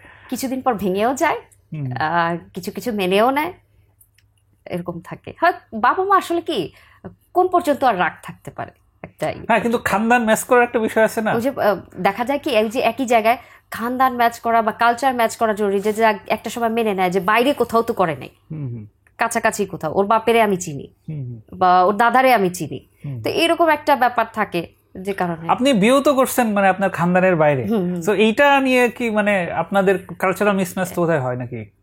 খুব একটা হয় না, মানে ওদের নারায়ণগঞ্জ, আমরা ঢাকা, মানে নারায়ণগঞ্জেও কি এরকম পুরান নারায়ণগঞ্জ ওই ধরনের কোনো ব্যাপার স্যাপার আছে? ওইখানকার মানুষও ওইখানে স্থায়ী বা ওদেরও একটা নিজস্ব কালচার আছে, তো খুব যে পার্থক্য অতটা না। তারপরও বলবো যে পুরান ঢাকায় যেটা ওই রকমটা তো না। আচ্ছা, তো এখন যদি আপনার চাকরির বিষয় আসে, আপনার চাকরি তো মনে হয় তাহলে আপনার ফ্যামিলিতে তেমন কোনো ভ্যালু অ্যাড করে না আপনার নিজের আনন্দ ছাড়া। সো তাহলে এই যে আপনি চাকরি করতেছেন, এটার যদি সেরকম কোনো না থাকে, মানে ভ্যালু অ্যাড না করে বা রিকগনিশন না থাকে, তো এটা নিয়ে আপনার হয় না, মানে ডিপ্রেশন কাজ করে না বা কিছুটা আন্ডার ভ্যালুড ফিল হয় না? মাঝে মাঝে যে করে না তা না, মানে আমার মনে হয় যে আমি যেটা দেখছি যে খুব বেশি মানে কেরিয়ার স্ট্যাবলিশ করার জন্য, কেরিয়ারিস্ট হওয়ার জন্য যেটা, এটা আমার মধ্যে আমি কখনো খুব একটা গ্রো করতে দেই নেই। সত্যি কথা যে এই জিনিসটা একটা রেভুলেশনারি পর্যায়ে চলে যাবে। হ্যাঁ, আমি পড়াশোনা করছি, আমি কিছু একটা সুযোগ পেলে করে নিব, আচ্ছা ঠিক আছে, এইরকম ভাবেই তৈরি করা, নিজেকে ওইভাবে তৈরি করা বা ওইরকম কিছু চেষ্টাটাই আগে থেকেই কম করা একটা ব্যাপার। যে এই জিনিসগুলো আসলে আমাদের ইয়েতে একটু কম যায়। অনেক চেঞ্জ হয়েছে বলবো, তারপরও আমি বলবো যে না, অতটা চেঞ্জ হয়নি এখন। আপনার চাইতে 15-20 বছরের ছোট কাজিন যারা আছে বা আপনার ইয়েতে, ওদের এখনকার কি, এখন ওদের ভীষণ কি, মানে এখনো কি অনেক চেঞ্জ? ওই যে বললাম যে একটা ইনফ্লুয়েন্স কিন্তু থাকে। আমি যখন বাইরে যাচ্ছি, 10টা ছেলে মেয়ের সাথে মিশছি, ওরা কিভাবে করছে বা কিরকম করছে, এবং একটা সময় আসে কি যে তুমি যেটা বললে যে ঢাকার মানুষ অনেক ধনী, হ্যাঁ আচ্ছা, অনেকেই অনেক ভালো একটা অবস্থা সম্পন্ন ফ্যামিলি থেকে আসে, তো তারা মনে করে যে হ্যাঁ ঠিক আছে, এটা আছে, বাট আমি যখন কিছু করবো এটা আমার প্লাস পয়েন্ট, এটা আমার একটা আইডেন্টিটি, তখন তারা কিন্তু চায়, এবং হচ্ছে অনেক চেঞ্জ হচ্ছে বলবো। সো আপনি যে শিক্ষকতা করেন, সো শিক্ষকতা করতে গিয়ে যখন আপনি দেখেন যে এই নানা ধরনের মানুষ, উদাহরণত নানা ব্যাকগ্রাউন্ডের নানা ধরনের ছেলে পেলে এসে কাজ করে, সো ওদের মধ্যে কি যখন আপনি এই যে বিভিন্ন ধরনের সংমিশ্রণ দেখেন, এইটার সাথে কি আপনার ছোটবেলার কোনো হয়, মানে ছোটবেলার কোনো কিছুর সাথে মিল খুঁজে পান, নাকি আপনি ওই রকম এখন স্যাম্পল দেখতে তার কিছু মনে হয় না? কিছু কিছু ক্ষেত্রে তো মিল খুঁজে পাওয়া যায় না, যেমন আমি যখন দেখি আরেকটা বাচ্চাকে, সেও পুরান ঢাকা থেকে আসছে, অনেক বাচ্চাই কিন্তু আমাদের আছে যে পুরান ঢাকা থেকে আসতেছে বা দূর থেকে আসতেছে, ক্লাস করছে, তখন মনে হয় যে হ্যাঁ, এই বাবা মাদের মধ্যে অনেক চেঞ্জ আসছে। তারা তোমার ধরো লালবাগ থেকে আসতেছে, নাজিরা বাজার থেকে আসতেছে, হ্যাঁ যাত্রাবাড়ি থেকেও আসতেছে, তো ওরকম দূর থেকে তারা ডিস্টেন্সটা পার করে মা যখন আসতেছে, মানে সচরাচর আমাদের ক্ষেত্রে, আমাদের সময় যেটা হয়েছে, আমার মাকে আমি কখনো স্কুলে যাইতে দেখিনি, 3 বোনের সময় মা কখনো স্কুলে যায়নি, বাবা হয়তো রেজাল্ট আনতে গেছে বা ভর্তি করাইতে গেছে। তো এখন যখন মাদেরকে দেখি, সেই ঢাকারই, পুরান ঢাকার বা ইয়েতে, বা আমার ছেলের স্কুলেও আমি যখন দেখি যে তারা অত দূর থেকে আসতেছে, সারাদিন লাগে, ইউজুয়ালি তাদের ব্যাপারটা হচ্ছে মেয়েরা থাকবে, ঘর গুছাবে, রান্না করবে, তো ওই পার্টটা কিন্তু তারা একটুখানি হলেও ব্রেকআপ করে এখানে আসতেছে, তার মানে চেঞ্জ হচ্ছে। এবং যখন ওই মাটার মধ্যে চেঞ্জ আসবে, তখন কিন্তু বাচ্চাটার মধ্যেও একটু হলেও চেঞ্জ আসবে, এটা একটা ব্যাপার। আচ্ছা, আমরা যদি এখন করি, মানে রানিং ঢাকাকে রেফারেন্স ধরি, এই যে ধানমন্ডি, গুলশান বা বনানী কেন্দ্রিক যে আভিজাত্য, সেটা তো আস্তে আস্তে শিফট হয়ে পূর্বাচল, উত্তরা, ওইদিকে মনে হয় চলে যাচ্ছে। সো এই শিফটিংয়ে আসলে আমরা যারা এই যে শ্যামলী বা এই রায়ের বাজারে থাকি, মানে আমরা তখন আসলে কি হিসেবে ট্রিট হবো? আমরা কি তখন 10 বছর পরে হচ্ছে পুরান ঢাকার মতো পর্যায়ে চলে যাবে, মানে পুরান ঢাকার যে টাইটেলটা, সেটাকে একটু এক্সটেন্ড করে ধাক্কা দিয়ে এই দিক পর্যন্ত নিয়ে আসে, ওটা তখন ওল্ডেস্ট ঢাকা, আমরা ওল্ডার ঢাকা খানিকটা মনে হচ্ছে ওইরকমই। কারণ এখানে রাস্তাঘাটগুলো দেখো, তখন ওইগুলো খুব ডেভেলপ ছিল, তোমার ব্যবসাগুলো বলো, সুন্দর সুন্দর অফিসগুলা বলো, প্রেসগুলা দেখো, তুমি বেকারিগুলা দেখো, আমাদের যত নামকরা বেকারিগুলো আছে সবগুলো কিন্তু তুমি দেখবে পুরান ঢাকা থেকে আসে। তুমি সেই অলিম্পিয়া বলো, স্টার বলো, তুমি আনন্দ বলো, আলাউদ্দিন বলো, মিষ্টির দোকানগুলো যেগুলো আছে সবকিছু, মানে ফেমাস, যেগুলো আমরা এই ছোটবেলা থেকে খেয়ে আসছি বা চিনে আসছি, ওইখান থেকেই কিন্তু আসা। তো আস্তে আস্তে আস্তে আস্তে কিন্তু স্প্রেড হয়ে যখন এই দিকে চলে আসতেছে, দেখবে ওর মেন ব্রাঞ্চের ইয়েটা থাকছে, যে নামটা বা ইয়েটা, কিন্তু জৌলুসটা কিন্তু ওইখানে একটু কমে যাচ্ছে। যখন নাকি নতুন করে রিফরমেশন হচ্ছে বা আরবানাইজেশন হচ্ছে, ওই জায়গাটার গুরুত্বটা বেড়ে যাচ্ছে। তো ওরকমই কিছু হয়তো। হ্যাঁ, যেমন স্টারও তো ঠাটারি বাজার যেটা, ওইটার যেই ওইটার সাথে তো ফার্ম গেট বা ধানমন্ডি, চিন্তা করা যায় না, ধানমন্ডি বা তোমার ওই যে এলিফ্যান্ট রোডে যেটা, ওটার সাথে তো আর ইয়ে করা যায় না। তো এরকম।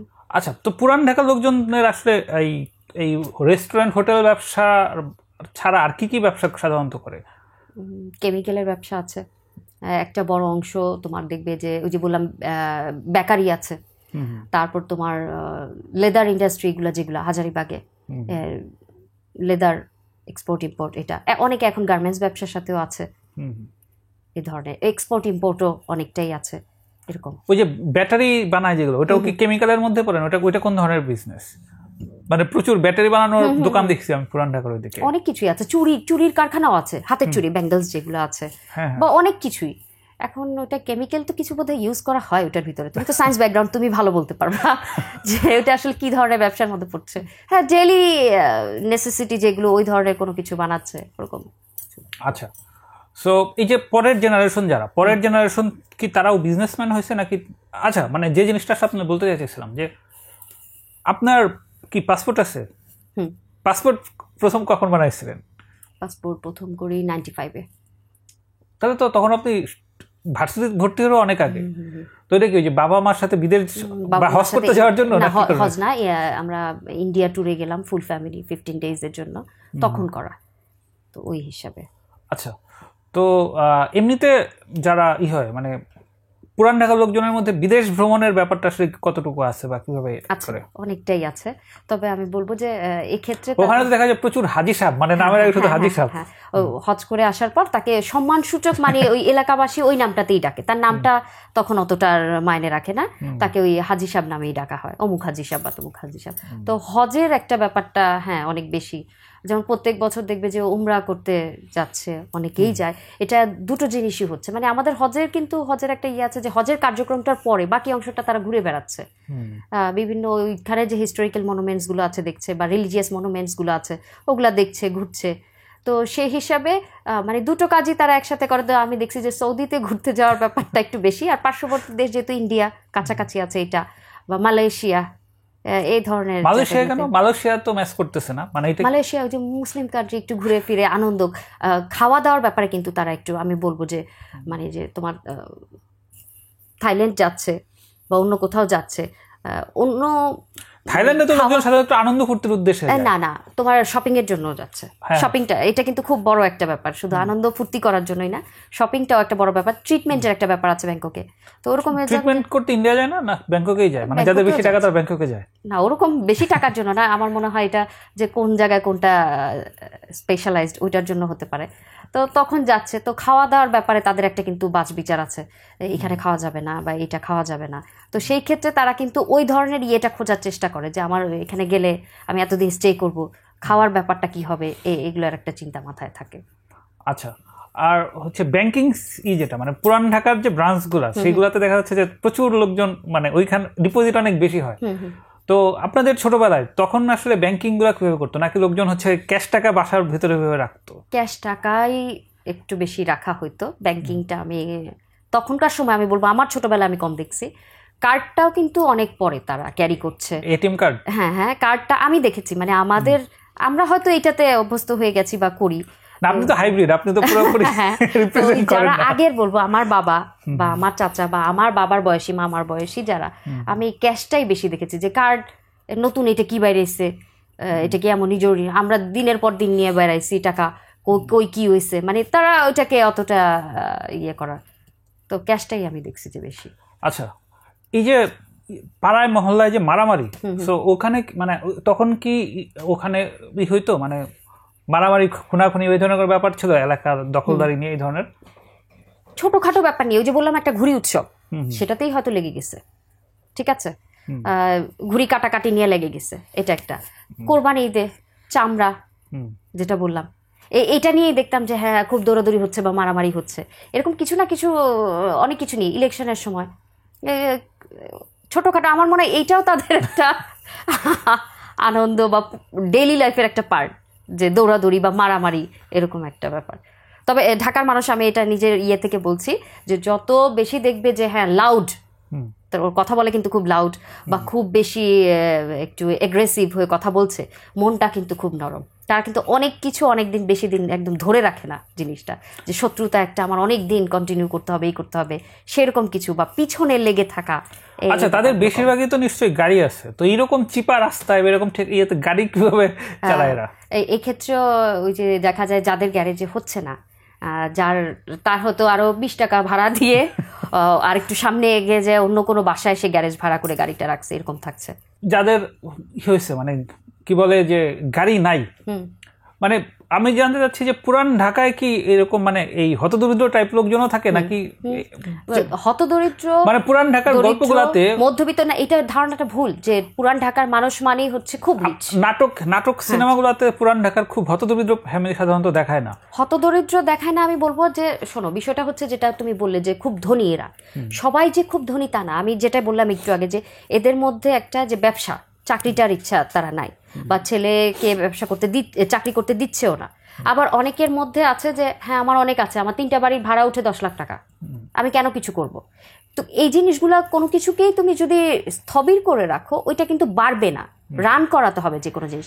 তো যখনই কোনো জায়গায় এরকমও অনেক ফ্যামিলি আছে খুবই অভিজাত বা খুবই অবস্থা সম্পন্ন এক সময় ছিল, এখন হয়তো সেটা নাই। আর ওই যে অবস্থা সম্পদ তুমি যেটা বললে নাটক বা সিনেমায় দেখায় না, এটা ঢাকার মানুষের একটা যে তারা আয়ের চেয়ে ব্যয়টা একটু মনে হয় বেশিই করে তাদের সবকিছুতেই, যে মানে এদের বাসায় যে কাজের লোকগুলো কাজ করে এরা কোথাকার? এরা কি পুরান ঢাকার নাকি এরা এই উত্তরবঙ্গ বা সব জায়গা থেকে আসে? উত্তরবঙ্গ থেকেও আসে, এইসব জায়গা থেকে। তুমি কি বলতে পারবে যে পুরান ঢাকার কোনো রিক্সাওয়ালা নাই? সব কি বাইরে থেকে? তা না, কিন্তু ওখানেও আছে। ওই যে বললাম সব রকমই আছে, হয়তো তারা একসময় অনেক বেশি অবস্থা সম্পন্ন ছিল, এখন হয়তো নাই এরকম। ওই যে একটা বাড়ি একজনের বিশাল ছিল, সে 10 লাখ পাইতো, তারপর তার 2টা ছেলে 5 লাখ পাচ্ছে, তারপর তার 4জন, তখন 2.5 লাখ হয়ে যাচ্ছে। এরকম ভাগ ভাগ ভাগ ভাগ হইতে হইতে কিন্তু একজনের কাছে 50,000 পড়ছে, তো তখন তার সেটা কি বা এর চেয়েও কম। আমি একটা এক্সাম্পল দেখালাম। তাহলে নাটক সিনেমায় তারা অনুপস্থিত কেন? মানে আমরা নাটক সিনেমায় তো শুরু দেখে যে এটা হচ্ছে যারা বাকর খনির ব্যবসা করে অথবা হোটেল চালায়। আচ্ছা, আমরা তো পুরান ঢাকা রিক্সাওয়ালাদের নিয়ে কোনো নাটক সিনেমা সাধারণত দেখি না। এটা হচ্ছে যারা নাট্য নির্মাতা, তাদের হয়তো ব্যাপারটা তাদের ইয়েতে আসে নাই বা কিছু, নাকি এখানে খানদান রক্ষার কোনো ব্যাপার আছে? এটা একটা প্রচলিত যে জিনিসটা আমাদের মাথায় থাকে, আমরা চেষ্টা করি সেটাকেই বেশিরভাগ দেখানোর জন্য, এটা একটা ব্যাপার। তবে আপু আপনি যাই বলেন, মানে আমার কিন্তু এই পুরা গল্পে যেটা মনে হইতেছে, আমার কিন্তু পুরান ঢাকার মেয়েদের ইন্ডিপেন্ডেন্স কিন্তু আমার কাছে মনে হচ্ছে যে ইন্ডিপেন্ডেন্সটা কম্প্রোমাইজড। আপনি এটাকে যতই ওভার প্রোটেক্টিভ পজিটিভ দিয়ে ব্যাখ্যা করে, আমার কাছে মনে হচ্ছে যে এটা আসলে ঠিক মানে ইন্ডিপেন্ডেন্স প্রশ্নে পুরান ঢাকার মেয়েদের সাথে আসলে ঠিক পুরোপুরি ন্যায় বিচার করা হচ্ছে না। একেবারে অস্বীকার করার মতো না এটা আসলেই, যেটা যে তাদের কাছে মেয়ে মানে হচ্ছে খুব আদরের। ওই যে বললাম যেটা সাজবে গুজবে বাসা থাকবে, সে কেন জব করতে যাবে, সে কেন বাইরে ধুলা ময়লা খেতে যাবে? আদর করা মানে যদি আমি একদম তারে খুব আদর করে আমি একটা ময়না পাখির খাঁচায় পুষে রাখলাম, এটা আমি ভাবতেছি ময়না পাখির আমি অনেক আদর করতেছি, কিন্তু ময়না কি খুশি তাতে খাবার টাবার পেয়ে? অনেক সময় এটা খুশি লাগার মতো আসলে বিষয় না, কেননা প্রত্যেকটা মানুষের মধ্যেই চায় যে তার স্বাধীনতা বলো বা স্বাধীনতা বাদ দাও, মানে আমি আমার মতো করে আমি হব। তো আমার মতো করে আমি হওয়াটা আমার মনে হয় একদম পুরান ঢাকা বা ঢাকার মানুষের মেয়েদের মধ্যে একটু এটা কম। হ্যাঁ, যেমন আপনি একটু আগে বলতেছিলেন যে আপনি বাবুল রেশিও করার উপলক্ষে আজকে প্রথম মিরপুর ডিএইচএস এ আসছেন।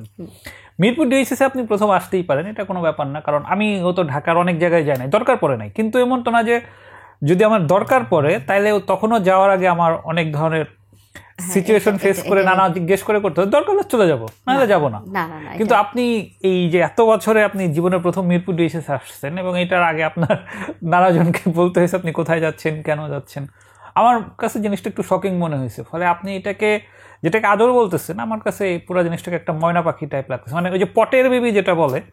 আমার মনে হয় যে পুরান ঢাকার মেয়েদের, বললাম আমি একেবারে অস্বীকার করতে পারবো না যে আমি কোথায় যাচ্ছি, এটা এখানে বলে না, এক্সপ্লেন করার পর ওই যে আমি যেটা বললাম যে আব্বু আজকেই আসার সময় বলতেছে তোর লগে কে যাইবো, তো এটা একটা বিশাল ব্যাপার যে আমার লগে কে যাইবো। আমি একটা 43 years old lady, I am not a young girl.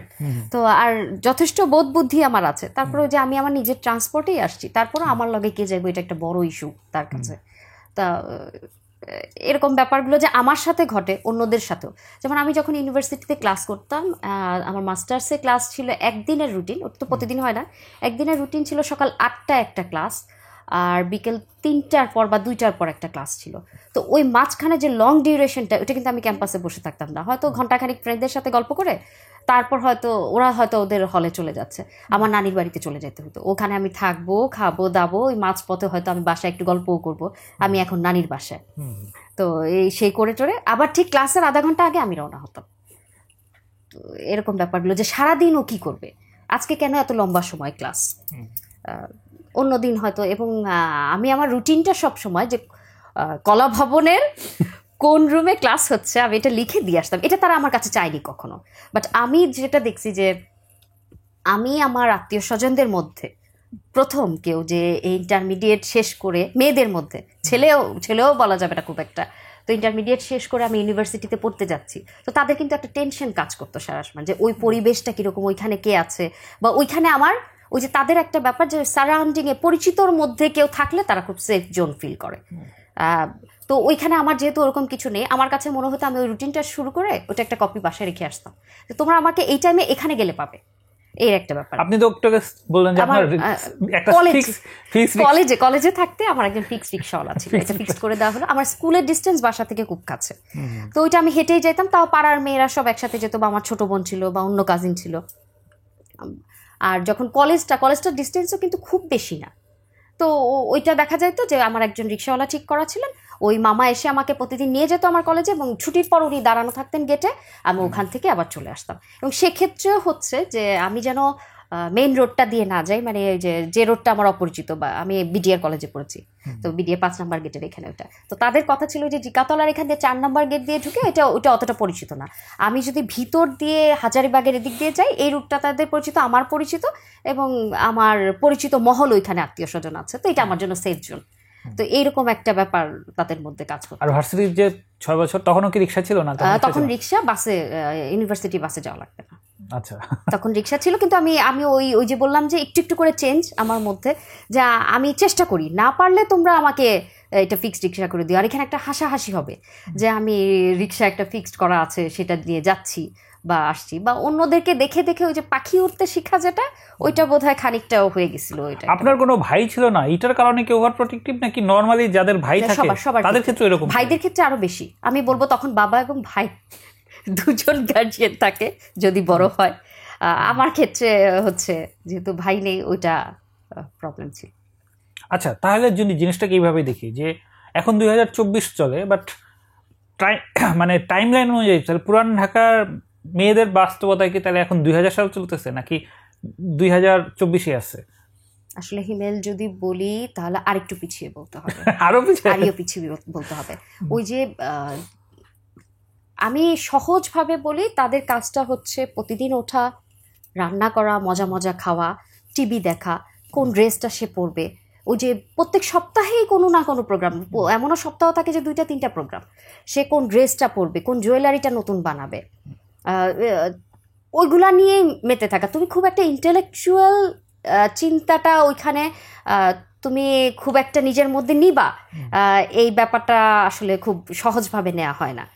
আচ্ছা, যে সময়টা কাটে, ধরো হতে পারে যে আচ্ছা আমি বই পড়ছি, আমি বই পড়ছি, বা আমি রাজনৈতিক টক শো দেখছি, বা আমি অন্য কোনো বিষয়, এটা রাজনৈতিক না হোক, অন্য কোনো টক শো দেখছি, বিষয়টা কিন্তু ওইটা না, বিষয়টা গান শোনা, বিষয়টা গল্প করা কাজিনদের সাথে, বিষয়টা হাতে মেহেন্দি লাগানো, বিষয়টা এটার পর কোন মেকআপের কোন নতুন ট্রেন্ডটা আসছে, সেইগুলা নিয়ে আলোচনাটাই সত্যি কথা বলতে গেলে যে বেশি। কিন্তু আমরা যদি শহীদুল জহিরের সাহিত্য দেখি, শহীদুল জহিরের সাহিত্যের একটা বড় অংশই তো পুরান ঢাকা, বা আখতারুজ্জামান ইলিয়াসের অনেক লেখাতেও পুরান ঢাকা অনেকভাবে আসছে।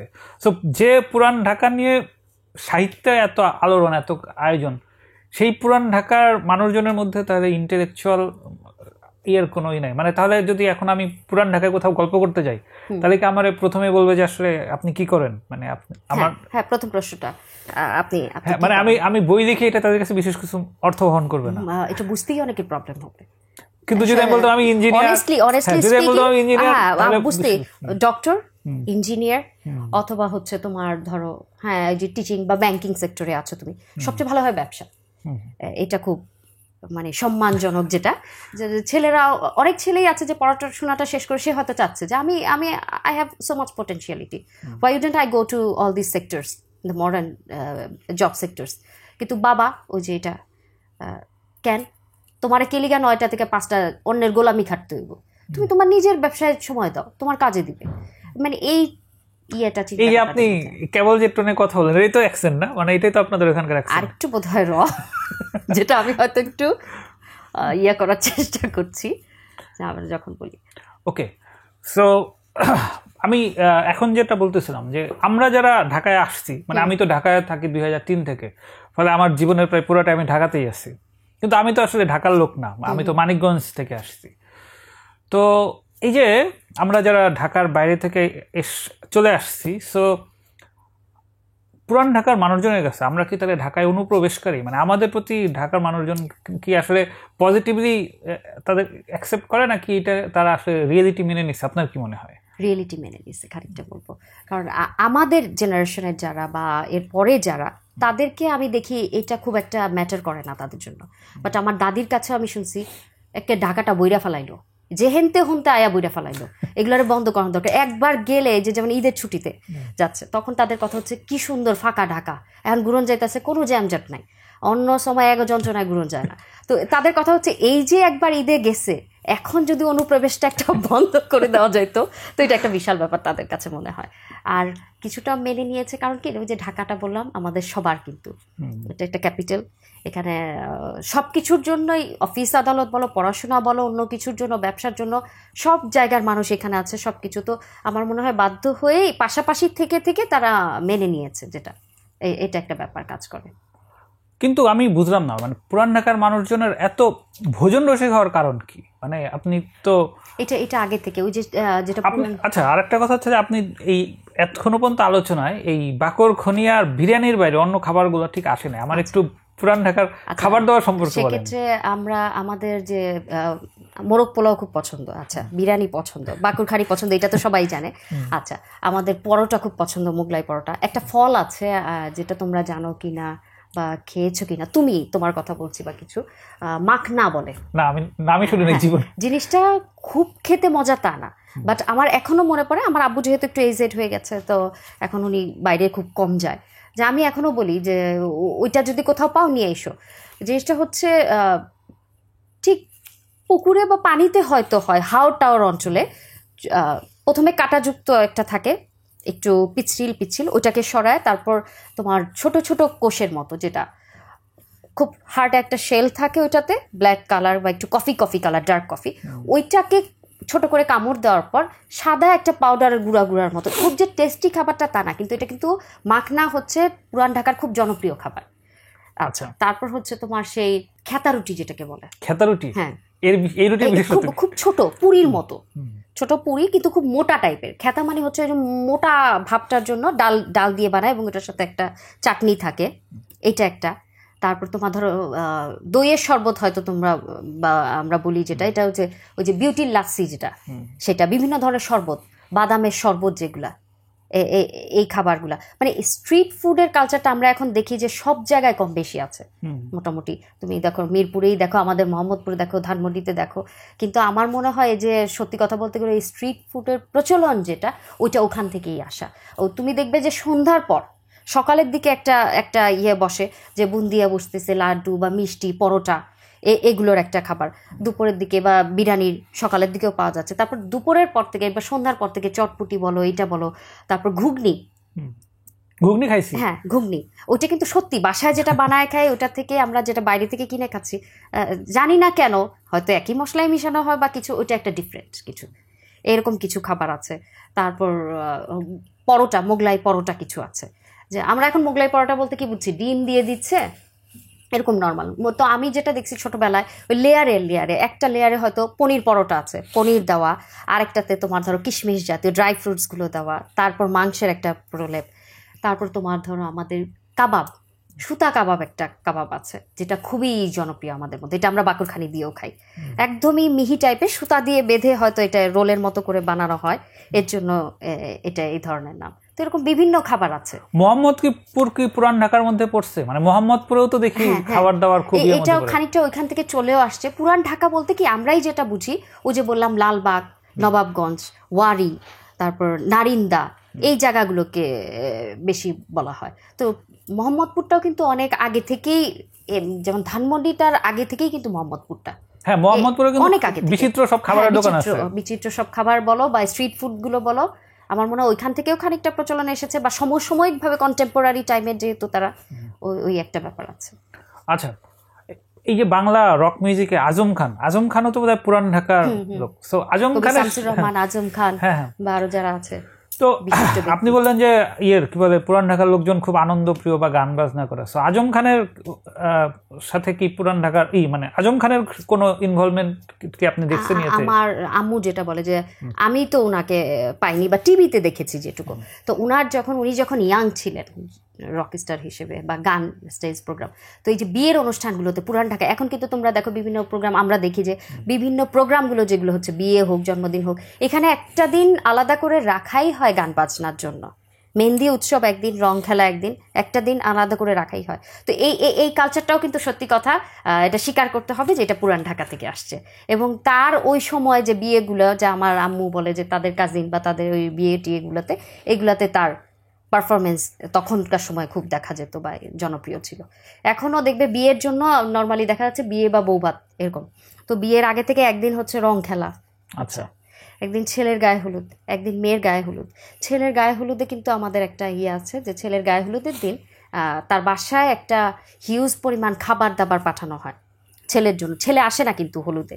আচ্ছা, তো ওই খাবারটা যে পাঠানো হয়, তো ওইটা তার এন্টায়ার ফ্যামিলি বা বন্ধু বান্ধবদের জন্য বিশেষ করে, ওইটার জন্য কিন্তু আলাদা। কারণ এখন মানুষ এত শর্ট টাইম জ্যাম হয়ে যাওয়াতে ওইটার জন্য আলাদা দিনটা রাখে যে আজকে মেয়ে বাসা থেকে ছেলের হলুদের জন্য খাবারটা পাঠাবে। ওটা কিন্তু আর কিছু না, মানে তার শ্বশুরবাড়ি থেকে, হবু শ্বশুরবাড়ি থেকে খাবার আসতেছে, তার বন্ধু বান্ধবরা আসবে, লেট নাইট পর্যন্ত আড্ডা দিবে, অনেকটা ওই যে ব্যাচেলর পার্টির মতো বলতে পারো, যে ওই দিনও আরেকটা অনুষ্ঠান। তো এরকম করতে করতে দেখা যায় একটা বিয়ের অনুষ্ঠানের সিরিয়াল 6-7 দিনের হচ্ছে মেইন প্রোগ্রাম, আর বললাম ওই 6-7 মাস আগে থেকে শুরু হয়। তো এরকম একটা ব্যাপার থাকে। আচ্ছা, আরেকটা একটু বলি, শবে বরাত, যেটা যেহেতু জানতে চাচ্ছ যে প্রোগ্রামগুলো কি হয়, শবে বরাতে দেখবে যে একদম মানে এটা একটা উৎসব, আনন্দ, আয়োজন। এটা যে মরিচা বাতি যেটাকে বলে, আমরা বলি মরিচা বাতি, ছোট ছোট ইয়ের মতো জ্বালায় দিলে সাথে সাথে ফ্রাস করে ফুটতেছে ইয়েটি, ওইগুলার জন্য। আর তারপর তারাবাতি আমরা বলি আতশবাজির জন্য, এগুলার জন্য। মসজিদগুলা অনেক বেশি ডেকোরেশন, বাসায় রান্না বাড়া খাওয়া, হালুয়া রুটির একটা ধুম পড়ে যায়, মানে হালুয়া রুটি, পোলাও, মাংস, এইগুলার আয়োজনও কয়েকদিন আগে থেকে চলতে থাকে। এবং এটা ধরো করার পর একজন আরেকজনের বাসায় দিচ্ছে, আশেপাশে বাসায় পাঠাচ্ছে বা আত্মীয়দের বাসায় পাঠাচ্ছে। ঠিক একই সাথে নতুন বিয়ে যেটা হয়েছে, প্রথম যার সাথে মানে কিছুদিন হয়েছে আত্মীয়তা হয়েছে, তার বাসায় এটার বেশি প্রচলনটা থাকবে। মানে তার বাসায় ওই দিন অনেক বেশি করে সবাই নিয়ে যাবে বা ওই বাসা থেকেও আসবে, এরকম একটা মিউচুয়ালি তাদের মধ্যে একটা অনুষ্ঠান তারা কিছু। তাহলে যখন নতুন বাচ্চার জন্ম হয় সেটা নিয়েও তো তাহলে নিশ্চয়ই প্রোগ্রাম থাকে, বিশাল বিশাল কিছু। ওই বেবিটা হওয়ার পর দেখা যাচ্ছে যে সে নানার বাসায় চলে যাচ্ছে, নানার বাসায় 40 days বা 2 মাসের মধ্যে একটু থাকছে সে। তো ওই তাকে যেদিন আনতে যাবে ওই দিন হচ্ছে বিশাল একটা আয়োজন হবে, তাকে তার দাদির বাড়ি থেকে, দাদার বাড়ি থেকে নিতে আসতেছে। এইটাও একটা বিশাল আয়োজন এবং বিশাল একটা অনুষ্ঠান। আচ্ছা, তখন কি পালকি টালকি নিয়ে যাইতো না কিভাবে করতো? মানে পালকি ব্যাপারটা হচ্ছে জিপ অনেক নিয়ে যায়, গাড়ি নিয়ে যায় বা এমনি যেটা পাশাপাশি ঘোড়ার গাড়িটা, এই ধরনের ঘোড়ার গাড়ির প্রচলনটা বিয়ের বরযাত্রায়। এবং একটা বললাম যেটা সুন্নতে খাতনা, যেটা এটা একটা বিশাল অনুষ্ঠান, এটাও 3 দিন 4 দিন ধরে হয়। গায়ে হলুদ হবে, এইটা হবে, সেইটা হবে, কয়েকদিন ধরে মেহেন্দির একটা উৎসব হবে, একদিন শুধু মেহেন্দিই লাগাবে, গান বাজনাই হবে। তো ওই ক্ষেত্রে যে ঘোড়ার গাড়িতে করে ঘুরাচ্ছে বা ইয়ে করছে। আপনি অফলাইনে বলতেছিলেন যে কনে দেখা, এটাও একটা বড় প্রোগ্রাম। হ্যাঁ, কনে দেখার ব্যাপারটা একটু বলেন না। এটা বিষয়টা হচ্ছে যে ইউজুয়ালি আমরা দেখি যে বিয়ের ক্ষেত্রে পাত্র পাত্রীকে পছন্দ করছে বা পাত্রী পাত্রকে পছন্দ করছে, তারা বাইরে কোথাও আগে মিট করছে, ছেলে বা মেয়ে, যে এতজনের দরকার কি, আসল ব্যাপারটা তো ওদের, তো ওরা পছন্দ হলে তারপর আমরা আগাবো। এক্ষেত্রে হয় যে তোমার সিভিটা যাচ্ছে বা একটা হয়তো ছবি গেছে, তো দুজনে দেখা কিন্তু কিছু হয় নাই, জাস্ট কাগজে তারা জানছে ছেলেটা কি করে, মেয়েটা কি করে, ছেলেটার পরিবার কি, মেয়েটার পরিবার কি। তারপর একটা ডেট ফিক্স করা হয়, সেটা হচ্ছে বাইরে কোথাও না। এটা তারা খুব একটু বলবো মানে অপমানজনকই মনে করে, যে আমাকে ছেলের পরিবার বলবে আমাকে বাইরে ডাকছে, এটা কিছু মানে এরা কালচারাল না, এইটা বুঝেই না, খানদানি ব্যাপারটা বোঝেই না এরা। তো বিষয়টা হচ্ছে বাসায় ডাকতে হবে এবং হিউজ একটা গ্রুপ আসবে, এবং মেয়ের তরফ থেকে এরকম হিউজ চাচা ফুপু খালা মামা কেউ বাদ যাবে না। এই তামিল সিনেমাতে এরকম দেখা যায়, হ্যাঁ, সব একসাথে বসে তারপর হচ্ছে যে হ্যাঁ দেখছে, বা মুরব্বীরা কথা বলছে, ওইখানেও কিন্তু মুরব্বীরাই বলছে, মুরব্বীরাই জিজ্ঞেস করছে। বাট ওই দিনের যে আয়োজন, আমি বলবো সেটা কোনো বিয়ের অংশ থেকে কম হচ্ছে না। From my own personal experience আমি যেটা বলতেছি, যে ওইটাও কিন্তু আপনার তো ইয়েতে হয় না, মানে আপনার তো পুরান ঢাকায় বিয়ে হয় নাই, তো তাহলে এত কিছু।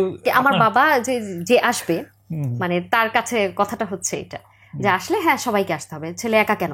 তাদের পুরান ঢাকার একটা ব্যাপার হচ্ছে যে শুধু ছেলেটা মেয়েটাকে বা মেয়েটা ছেলেটাকে বিয়ে করছে না, এখানে ফ্যামিলির একটা বিশাল বন্ডিং তৈরি হইতেছে, যে কারণে এটা থাকতে হবে, যে তারাও আসবে, আমাকে দেখবে, আমার ভাই বোন, আমার চাচা খালা মামা ফুপু সবাইকে দেখবে, এবং আমিও তাদেরকে দেখব।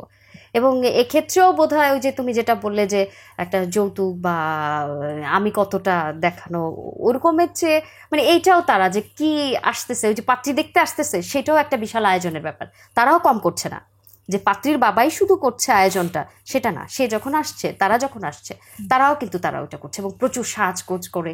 যে মেয়েটা বসে আছে, যে সেই শুধু সাজগোজ করে বসে আছে দেখার জন্য তা না, যে বোন আসছে, ছেলের বোন বা যে যারা আসছে প্রত্যেকেই খুব সাজুগুজু করে একদম। আমাদের ছোটবেলায় আমি কিছুতে বিয়েতে দেখছিলাম যে বিয়ের সময় মেয়ে পক্ষের ইয়েতে ছেলে বাড়ি থেকে হচ্ছে মাতৃহক কাপড় বলে একটা কাপড় আছে, প্রায় যে নানি মামি চাচি যে মাতৃস্থানীয় যত আছে প্রায় 14-15 জনের কাপড় দেয়, আমাদের ডালা বলে। তো এরকম কি? হ্যাঁ হ্যাঁ, এটা আছে, আমার নিজের বিয়ে তো হয়েছে।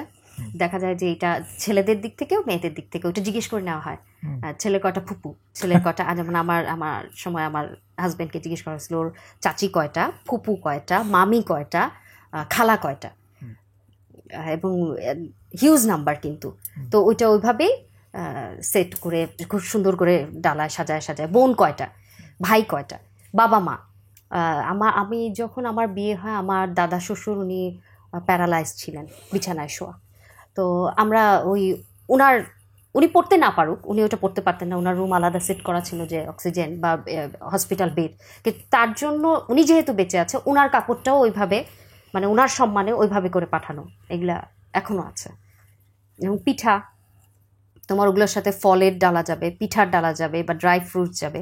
ওই যে বললাম যে 6 মাস আগে থেকে এটার জন্য শপিং, এবং 6 মাস আগে থেকে ডেকোরেশন শুরু হয়। এখন অনেকটা সহজ হয়েছে কি, এখন বিভিন্ন এজেন্সিগুলো ওইগুলো করে, ইভেন্ট ম্যানেজমেন্টে ওনাদের হায়ার করা হয়, ওনারা এসে হয়তো ডেকোরেশনগুলো করে। আগে কিন্তু নিজেরাই বসে বসে এগুলা অনেকটা সময় নিয়ে অনেক ইয়ে করে করতো।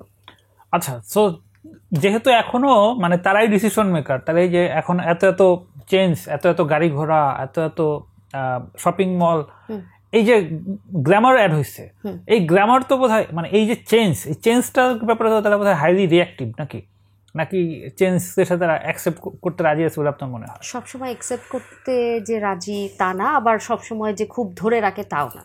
যেটা ওই যে আমি বললাম যে হ্যাঁ তুমি ঘুরো না, তুমি বেড়াও, সমস্যা নেই। আমি এখানে আসছি প্রথমবার, আমার সাথে কে যাবে?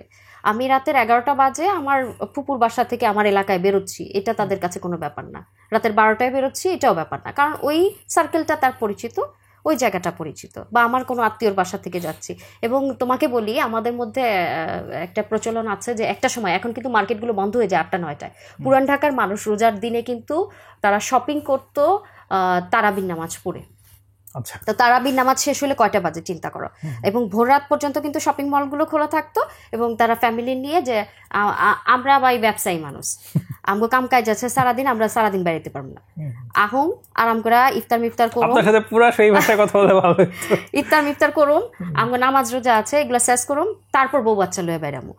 সন্ধ্যাবেলায় আমগো বেড়ানোর কাম নেই, বা আমরা দিনের বেলায় পারি না বউ বাচ্চা লয়ে শপিং এ যেতে। তো তাদের কথা হচ্ছে রাতের 11টার পরে, 10টার পরে এরকম বেরোচ্ছে। আমার আব্বুরও দেখছি যে তারাবি পরে সে হয়তো শপিং এ গেছে 10টায়, আসতে আসতে রাতের 1টাও বেজে গেছে। তো সেই ক্ষেত্রে কিন্তু তাদের প্রবলেম নাই যে মেয়ে শপিং এ যাচ্ছে 4জন কাজিন মিলে, ভাই মিলে, মানে তারা তাদের সারাউন্ডিং। এরকম একটা জায়গা থেকে বিবির আসলে উঠে আসছে কিভাবে? এটা তার একটা ব্যাপার আছে, তার কাহিনীগুলো পড়বে, তাকেও কিন্তু কম করতে হয়নি, স্ট্রাগল করতে হয়। হ্যাঁ, কারণ বিবি রাসেল তো অনেক বয়স, 70+ বোধহয়। ওই যে তার একটা সত্যি কথা বলতে গেলে তার নিজের ইচ্ছা ছিল। হ্যাঁ, ফ্যামিলির কেউ না কেউ আছে সাপোর্ট করে, যেমন আমি আমার ক্ষেত্রে বলবো যেটা যে আমি খুব বিশাল কিছু না, বাট আমার মনে হয় যে আমার ফ্যামিলির পার্সপেক্টিভ থেকে আমি একটা মেয়ে হিসাবে পড়াশোনা এতটা করে বা পাবলিক ইউনিভার্সিটিতে ছেলেদের সাথে পড়াশোনা করে, মানে এই কথাগুলো আসে, ছেলেদের সাথে পড়াশোনা করে তারপর আজকে যে জব করছি বা কিছু, এটার সম্পূর্ণ অবদানটা বলতে হবে আমার মার।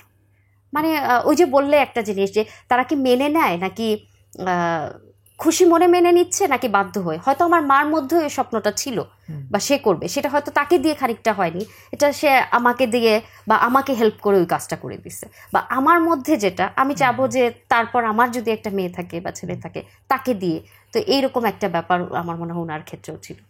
আর পরিবেশ পরিস্থিতিরও একটা ব্যাপার থাকে। ওনার বাসায় আমি আগে থেকেই শুনেছি, বিবি রাসেলের যেটা বলছো যে ওনার বাসায় অনেক ইন্টেলেকচুয়াল পার্সোনালিটিতে আসা যাওয়া ছিল বা কথাবার্তা, তো ওই হিসাবে উনি এনকারেজ হতে হতে যেটা একটা।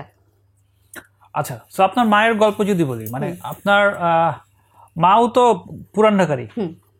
এসএসসি শেষ করার পরই রেজাল্টও বের হওয়া লাগে, তার আগেই। তাহলে আপনার মায়ের সাথে তো আপনার বয়সের খুব বেশি ডিফারেন্স না, বেশি না, আমরা 18-19 বছর, 18 বছরের ডিফারেন্স আমাদের।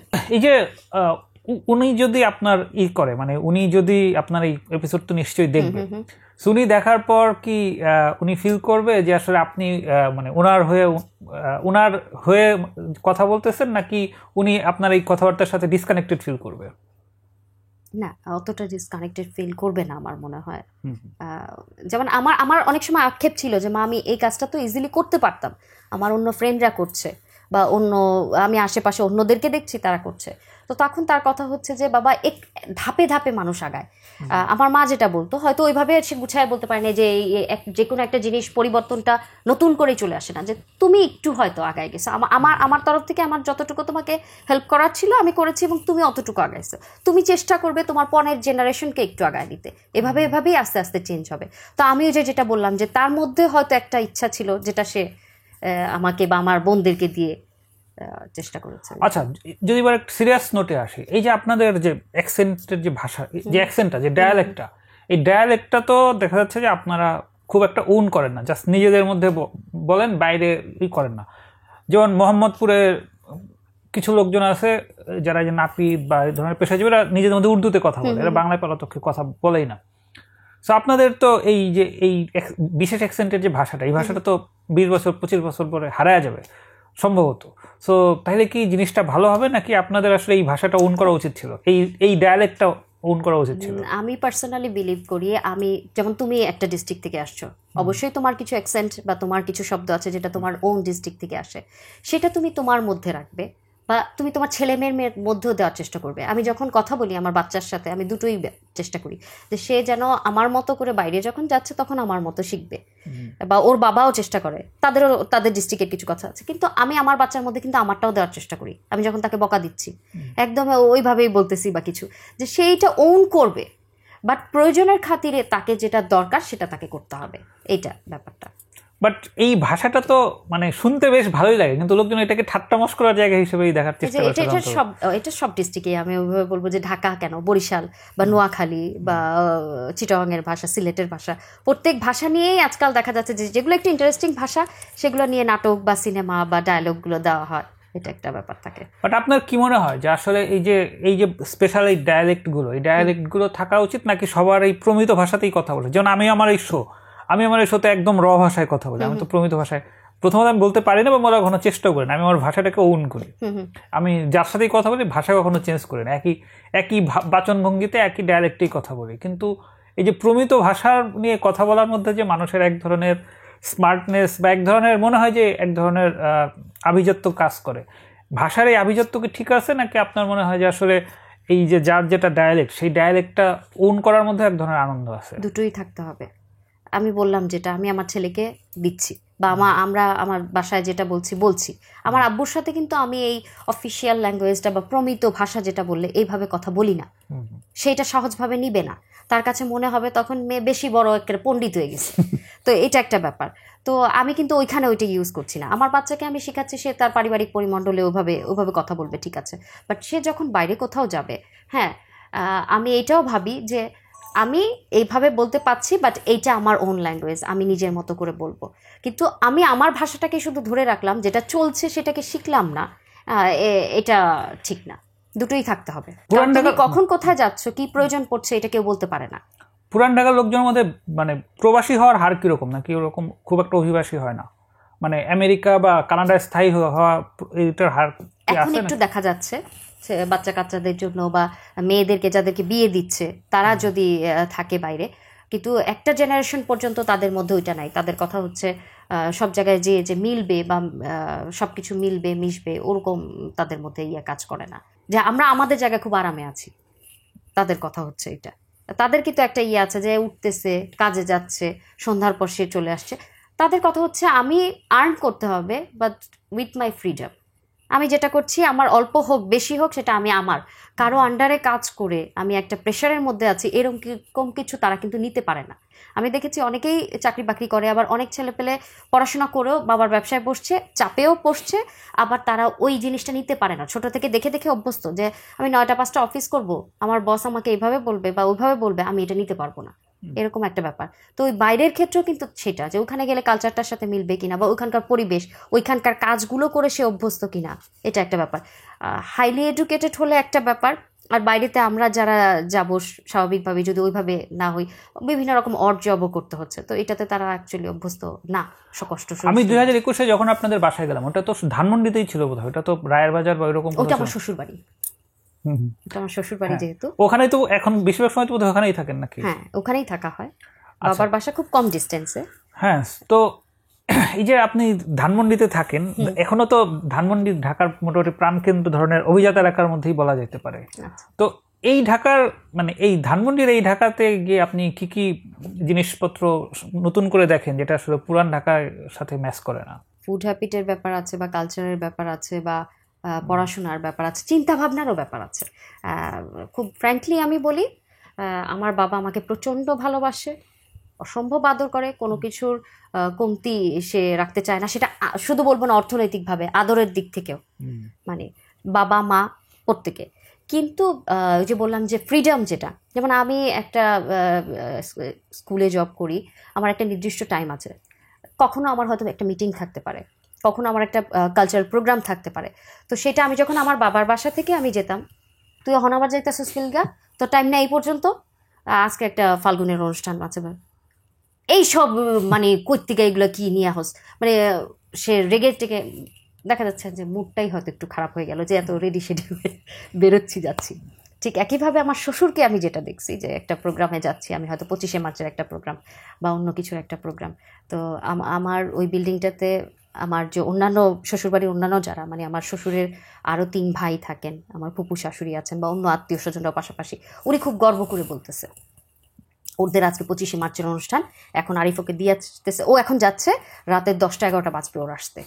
তো যেহেতু ওই যে গান বাজনা বা প্রদীপ প্রজ্বলন ওইরকম, তো রাতে আরিফ ওরে নিয়ে আসবে, উনি খুব গর্ব করে বলতেছে আজকে ওনার ছেলের বউয়ের এই প্রোগ্রাম ওই প্রোগ্রাম। তো আমার কাছে এইটা বিশাল একটা পার্থক্য, এটা একটা ব্যাপার আছে। আর একটা ইন্টারেস্টিং জিনিস মনে পড়লো, যে এই বাকরখনি বা বিরিয়ানি থেকে যখন এই যে বার্গার, চাউমিন বা ফ্রাইড রাইস এই খাবারের মধ্যে ঢুকেন, বিশেষ করে ধানমন্ডির সব রেস্টুরেন্টগুলো তো মূলত এইরকমই, তো ওইটার সাথে তখন কিভাবে ইউজ টু হন? এটা ইউজ টু হয়তো সময়ের সাথে সাথে আমরা হয়ে গেছি, বাট আমাদের আগের যারা জেনারেশন এতটা কিন্তু ইউজ টু না। মানে আপনার বাবাকে কি এখন চাউমিন চাইলে খাওয়ানো যাবে না? না, উনি হয়তো এতটা পছন্দ করবেন না, যে মোমোস খাবারটা, এইটা আবার কত দিয়ে আনছস, দুনিয়ার টাকা খরচ করে এটা বানানোর কি দরকার, তোর মাই তো এর চেয়ে পুলি পিঠা বাড়িতে বালা বানায়। তো এরকম একটা ব্যাপার আছে। বা আমার ছেলে যখন বলে যে মা বার্গার খাচ্ছি, নানাকেও হয়তো দিছি, প্রথম অবস্থায় সে হয়তো অতটা রাজি হচ্ছে না বা খাচ্ছে, ও যেভাবে বার্গারটা খাচ্ছে নানা হয়তো ওভাবে খাচ্ছে না, এটা ওর কাছে খুব ইন্টারেস্টিং লাগে যে নানা আসলে বার্গারটা খাইতেই পারে না। তো ওরকম একটা ব্যাপার, এরকম কিছু কাজ করে। আচ্ছা, সো এই যে আমরা ছোটবেলায় দেখতাম হচ্ছে পিরিয়া মিনি মার্কেট আর হচ্ছে ইস্টার্ন প্লাজা, এগুলোর খুব বিজ্ঞাপন হইতো। তখন তো আর বসুন্ধরা না ছিল না, বা রাপা প্লাজাও অনেক পরে অন্যান্য।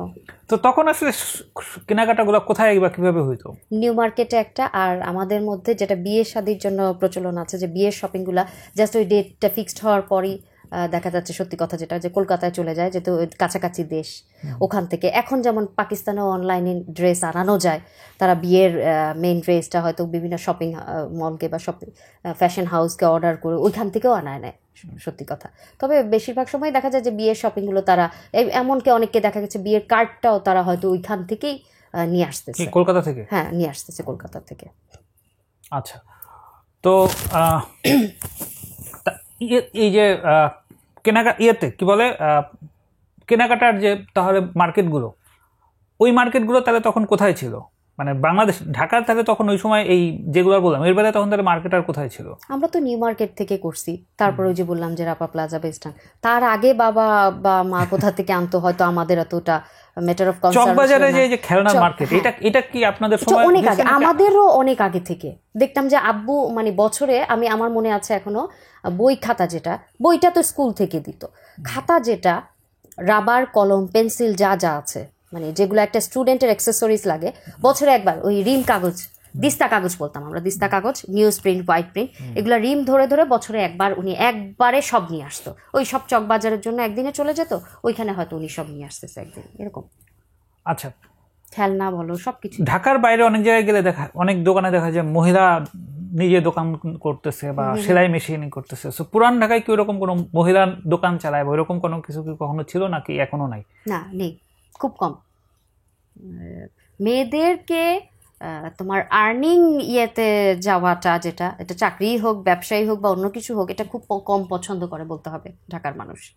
তারা মেয়েরা হচ্ছে ওই যে বললাম আবার একদম, তুমি যেটা বলেছিলে কিছুক্ষণ আগে পটের বিবি, আমি ছোট্ট একটা এক্সাম্পল দিই, তোমার হয়তো বুঝতে সুবিধা হবে। আমার ছোট বোন, আমার ইমিডিয়েট ছোট বোন, ও জব করে না। রেবা কার নাম? আমার ইমিডিয়েট ছোট, যে 1.5 বছরের ছোট, আর আমার 6 বছরের ছোট যে বোনটা, ও জব করে। তো সে কি কোনো ভার্সিটিতে? না, ও হচ্ছে ব্র্যাকুমনে জব করে, ওখানে টিচিং অ্যাসিস্ট্যান্ট হিসেবে আছে, মার্কিং অ্যাসিস্ট্যান্ট বলে ওরা। ওটা হচ্ছে আফটার স্কুল ম্যাথস আর ইংলিশ একটা প্রোগ্রাম ওখানে। 19-23 তো মনে পড়ে, আমি জানি কোন সম্পর্কে। আচ্ছা আচ্ছা আচ্ছা, ওরা কোন ব্রাঞ্চে? মোহাম্মদপুর ব্রাঞ্চে। আচ্ছা, ধানমন্ডিতে। তো ওইখানে দেখা গেছে যে ওইখানে নিচে, ধানমন্ডি ব্রাঞ্চের নিচে ওইখানে একটা তোমার কি বলে এটাকে, ড্রাইভিং স্কুল ছিল। তো ও ভাবলো যে ড্রাইভিংটা যেহেতু কাছাকাছি আমার খুব ইয়েতে, আব্বু কখনো এটা রাজি হবে না, তো ড্রাইভিংটা আমি শিখে ফেলি। তো ও এটা আমাকে জানায়নি যে বরাপুরে বললে বরাপু হতে পারে, যে আমি ছোট থেকেই বাবা মার একেবারেই বাধ্যগত মেয়ে। তো ওরা দুইজন শেয়ার করছে, মানে মেজো বোনকে জানানো হয়েছে যে আমি এই কাজটা করছি, বাসায় কাউকে না কাউকে ইনফর্ম করে রাখা। তো ও ড্রাইভিংটা শিখছে, এটি করে যখন সে শেষ করছে, তো তখন সে আমাকে জানাইছে। তা আমি বললাম তুই জানাইলি না, যে তোর বলে তুই আব্বুর বলে দিতি, এর জন্য করে নি। আচ্ছা, তো আমি বললাম যে তোর ফাইনাল ডে যেদিন, এক্সপিরিয়েন্সটা কেমন? মানে আমার কাছে না খুব এক্সাইটমেন্ট হচ্ছিল যে ও ড্রাইভিংটা শিখে ফেলছে, এটা একটা বিশাল ব্যাপার আমার কাছে। তা আমি বললাম তোর কেমন লাগছিল, ভয় পাচ্ছিলি না চালানোর জন্য?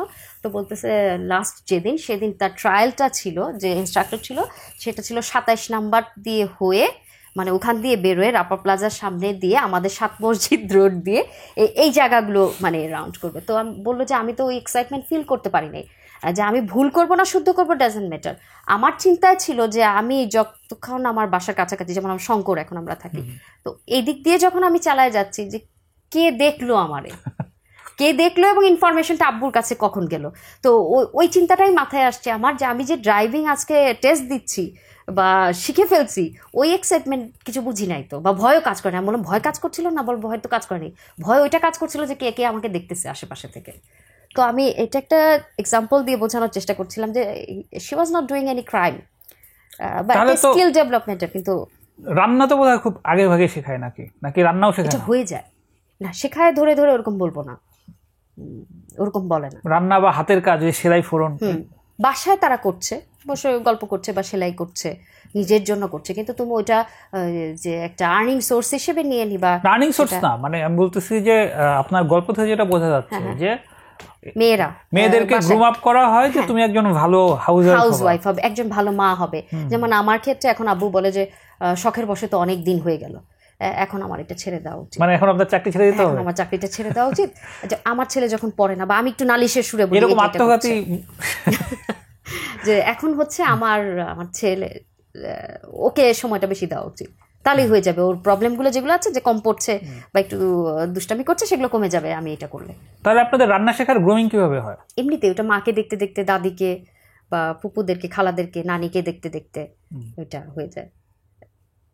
ওকে, সো এই যে আপনাদের এখন ধানমন্ডিতে যে থাকেন, সো ধানমন্ডিতে কোনো কিছুই তো পুরান ঢাকার সাথে ওইভাবে না, ই করে না, ম্যাচ করে না। তাহলে আমি শুরুতে যেটা বলতেছিলাম, যে আপনাকে বলতেছিলাম রিফিউজি, ওইটাকে যদি একটু অন্য ওয়ার্ডিং করি, দলছুট। সো আপনার পুরো লাইফে তো আসলে দলছুট হয়ে কাটে গেল। সো এই যে ঢাকা টু ঢাকার যে জার্নি, তাহলে ঢাকা কি আসলেই ঢাকা হয়েছে, নাকি ঢাকা আসলে ঢাকাই রয়ে গেছে? বিল্ডিং গুলো পাল্টেছে, রাস্তাঘাট বা পরিবেশ, পারিপার্শ্বিকতা, অনেক কিছুই চেঞ্জ হয়েছে, মন মানসিকতাও অনেকটা চেঞ্জ হয়েছে, অনেকটা চেঞ্জ হয় না। আমার তো মানে এটা সত্য স্বীকার আপনার গল্প থেকে তো আমার মনে হচ্ছে ঢাকা আসলে ঢাকাই রয়ে গেছে, ঢাকা তো হয় না। একেবারে তুমি এটা বলতে পারবে না। অনেক অনেক আমাদের পরের জেনারেশনের যারা আছে, আর আমার ক্ষেত্রে আমি বলবো যেটা, যে আমি দুইটা জিনিসকে কম্পেয়ার করার চেষ্টা করছি। লাইফ একটা, হ্যাঁ আমার কিছু নিজস্ব ইচ্ছা আছে, তো আমি ওখানে কিছুটা মিনিমাইজ করার চেষ্টা করছি, এবং আমার বাবা মার যে আদরটা, তাদের যে ইচ্ছাটা, আমি এটা প্রায়োরিটি দেওয়ার চেষ্টা করছি। এটা সবাই যে একইভাবে এটা করছে তা না, হয়তো একটু চেঞ্জ আনছে তারা তাদের মধ্যে। আমার ধারণা আপনি 86 বছর বাঁচবেন না, তো সেই হিসেবে 43 যেহেতু বয়স, তার মানে আপনি অর্ধেকের বেশি বেঁচে ফেলছেন। তো আপনার পরবর্তী যে জীবন, সেই জীবনের ঢাকাতে আসলে আপনার এমন কোনো ইচ্ছা আছে যেটা আপনি আপনার নিজের ইন্ডিপেন্ডেন্টলি করতে পারবেন বলে আপনি মনে করেন, বা না করতে পারলেও এরকম ইচ্ছা আছে যেটা মানে আপনি বলতে চান? সেটা হয়তো আছে, কিন্তু প্রকাশ না করাই ভালো। তাহলে সেটা বাধা চলে আসতে যে পারে। এটা বাধা প্লাস হচ্ছে কিছু জিনিস হচ্ছে যে করার পরেই বলা ভালো, বা করতে পারলে বলা ভালো, যে হ্যাঁ এটা আমার ইচ্ছা ছিল, করেছি। কিন্তু আগে থেকে বলার থেকে আমার মনে হয় এটা নিজের মধ্যে রাখাই ভালো। আগেকার বিল্ডিং এর স্ট্রাকচারগুলো কিরকম ছিল? যখন আপনি বলেন যে বিল্ডিং এর স্ট্রাকচার ছিল, তখনকার বিল্ডিং কিরকম ছিল? আর তুমি দেখবে এখনকার বিল্ডিং গুলো কি, দেয়ালগুলো খুব অতটা কিন্তু না, একটা ইট সমান, খুব মোটা মোটা বিল্ডিং। এটা কিন্তু অনেকটা স্পেস এটা কলাপস করে ফেলে। বা বাড়িগুলো যেগুলো আছে, বিল্ডিংগুলো, সিঁড়িগুলো খুব বেশি উঁচু উঁচু, এত হাইট। আগের দিনের বাড়িগুলো যদি তুমি যাও, সিঁড়ি বয়স্ক মানুষ কেন, ইয়াং মানুষেরই উঠতে অনেক কষ্ট হবে।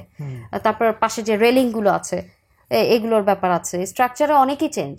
আর যেহেতু ওই যে বাড়িগুলো বললাম যে 1 জন থেকে 2 জন 4 জন, কিন্তু ওই পরিসরটা কিন্তু আর বাড়ছে না, ওইটার মধ্যেই বিল্ডিংগুলো হচ্ছে। তো এই ছোট ছোট বাড়ি, ছোট ছোট সিঁড়ি, ওগুলা তো একটা থাকছে। ওই বিল্ডিং গুলো কি তারা নিজেরাই ডিজাইনার? ওগুলো তো কোনো ইঞ্জিনিয়ার দিয়ে করছে মনে হয় না। আমার মনে হয় না যে ওটা ইঞ্জিনিয়ারিং রুলস এর মধ্যে পড়ে, নালে ইঞ্জিনিয়ারিং রুলসে তো স্বাভাবিকভাবে বোঝা যাচ্ছে যে ওগুলো পড়ে না। এটা একটা আচ্ছা, তাহলে পুরান ঢাকার এই জীবনের শৌখিনতা কি তাহলে কেনাকাটা আর খাওয়া দাওয়া, মানে অন্য কোনো বিশেষ কোনো শৌখিনতার পিছনে কি তাহলে তাদের খরচ করাটাকে তখন অপচয় মনে হয়? বাইরে ঘুরতে যায়, এটা একটা আছে। পোশাক আশাক, হ্যাঁ খাওয়া দাওয়া, এগুলোর মধ্যে মানে তাদের কাছে মনে হয় যে এই আনন্দগুলোই আমাকে তো ভালো রাখছে, খারাপ রাখছে না। ওই যে বললাম তাদের একটা নির্দিষ্ট একটা সার্কেল আছে, আমি ওই সার্কেলটার মধ্যে যখন থাকি তখন সেটা তার কাছে সেফ জোন। তো ওই সার্কেলে যারা আছে তারা কিন্তু প্রত্যেকেই একই রকম, তো তখন তাদের কাছে এই ভালো থাকাটা তো সম্ভবত আমাদের বাবা চাচা মামাদের তৈরি করে দেওয়া ভালো থাকা। মানে এইখানে আমাদের মা খালা বা চাচিদের কনসেন্ট বা পার্টিসিপেশন আছে কিনা সেটা কি কখনো যাচাই করা হয়? সবসময় কনসেন্ট থাকেও না, আবার অনেক সময় কনসেন্ট থাকেও। ওই যে তারা তার দাদিকে দেখে আসছে, মানে জিজ্ঞেস কি করা হয় কখনো? মানে ভালো থাকা, এটা তো মানে এই ভালো থাকাটা তো একটা ন্যারেটিভ তৈরি করা হয়েছে আমাদের বাবা চাচাদের থেকে, কিন্তু মা খালা বা চাচিদের কাছ থেকে কি? তুমি একটু চিন্তা করে দেখো যে আমার বিয়ে হয়েছে মাস্টার্স কমপ্লিট করার পর, একটা নিজের মতো করে চিন্তা করা, নিজে কি চাচ্ছি এটা গুছায় নেওয়ার সময় কিন্তু আমি অনেকটা পেয়েছি, যে কারণে আমার মধ্যে একটা চেঞ্জ দেখা যায়।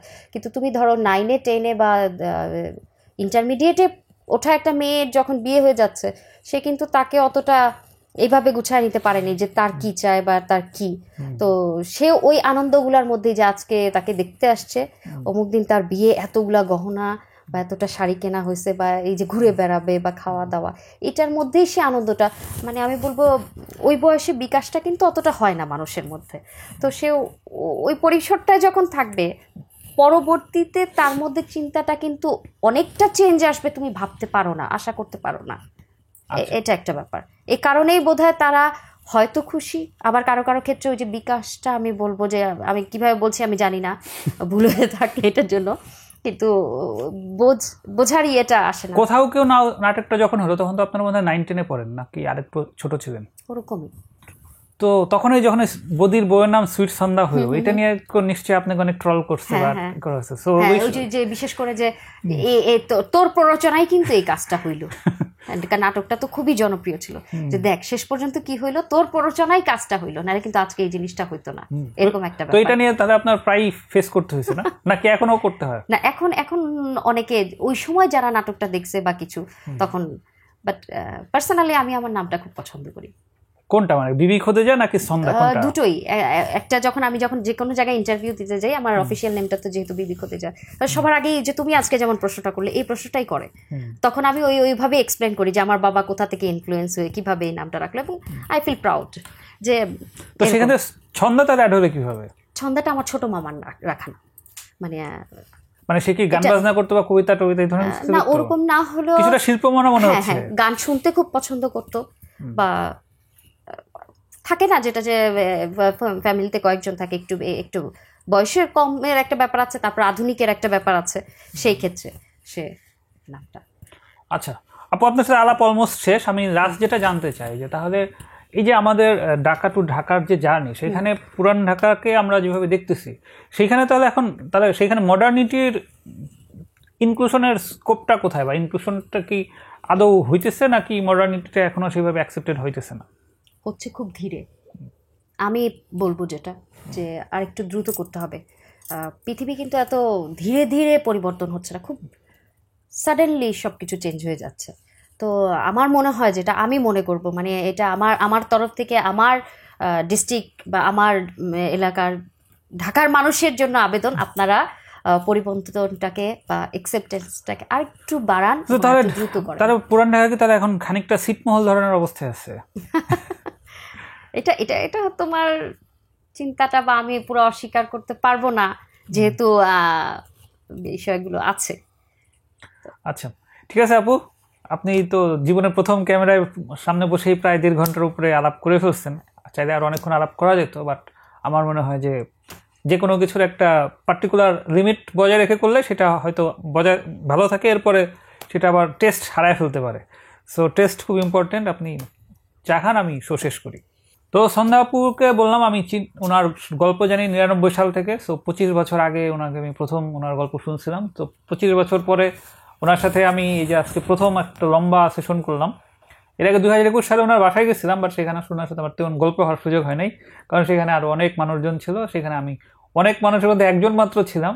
1-to-1 আলাপ আজকেই জীবনের প্রথম, এবং যে টপিকে আলাপ সেইখান থেকে আমি যে জিনিসটা বোঝার চেষ্টা করতেছিলাম যে ঢাকা থেকে ঢাকার যে জার্নি, সেই জার্নিতে এখনো পর্যন্ত যেটা আমি দেখতে পাইলাম যে সেইটা এখানে এখনো পর্যন্ত মেল যাত্রীদের সংখ্যা বেশি, ফিমেল যাত্রীদের সংখ্যা তুলনামূলক কম। তো আমার মনে হয় যে এই জার্নিটা কমপ্লিট হওয়ার জন্য মেল এবং ফিমেলের যে রেশিও এখানে মোটামুটি ভারসাম্য রাখা দরকার। সো সেই ভারসাম্য না থাকলে আমার মনে হচ্ছে যে এই জার্নিটা পদে পদে বিঘ্নিত হবে, এবং আলটিমেট যে ডেস্টিনেশন, সেই ডেস্টিনেশন না গিয়ে হয়তো অন্য কোনো ডেস্টিনেশন চলে যেতে হবে। তো সেই জন্য এই জার্নি থেকে আমার যে আউটকাম বা যেটা অ্যাচিভেবল করার দরকার ছিল, সেটা মনে অনেক কিছু অ্যাচিভের নকশা পাওয়া গেছে। এখন সেই নকশা থেকে বাদবাকি মানুষের যে চিন্তা প্রক্রিয়া, মানুষ সবচেয়ে বেশি ভয় পায় আসলে পরিবর্তনকে কেউ সহজে অ্যাকসেপ্ট করতে চায় না, কিন্তু পরিবর্তন আসলে অমোঘ নিয়তি। সো যত দ্রুত এই পরিবর্তন বোঝা যাবে, তত দ্রুত সম্ভবত এই ছিটমহল অবস্থা থেকে আমরা একটা কমপ্লিট মহল হওয়ার একটা দিকে আগাইতে পারবো। সো আজকের মতো আলাপ এখানেই শেষ। পরবর্তীতে আবার কোনো টপিকে বা বলবো সাথে আবার কারোর সাথে বলবো। সে পর্যন্ত সবাই ভালো থাকেন, ধন্যবাদ।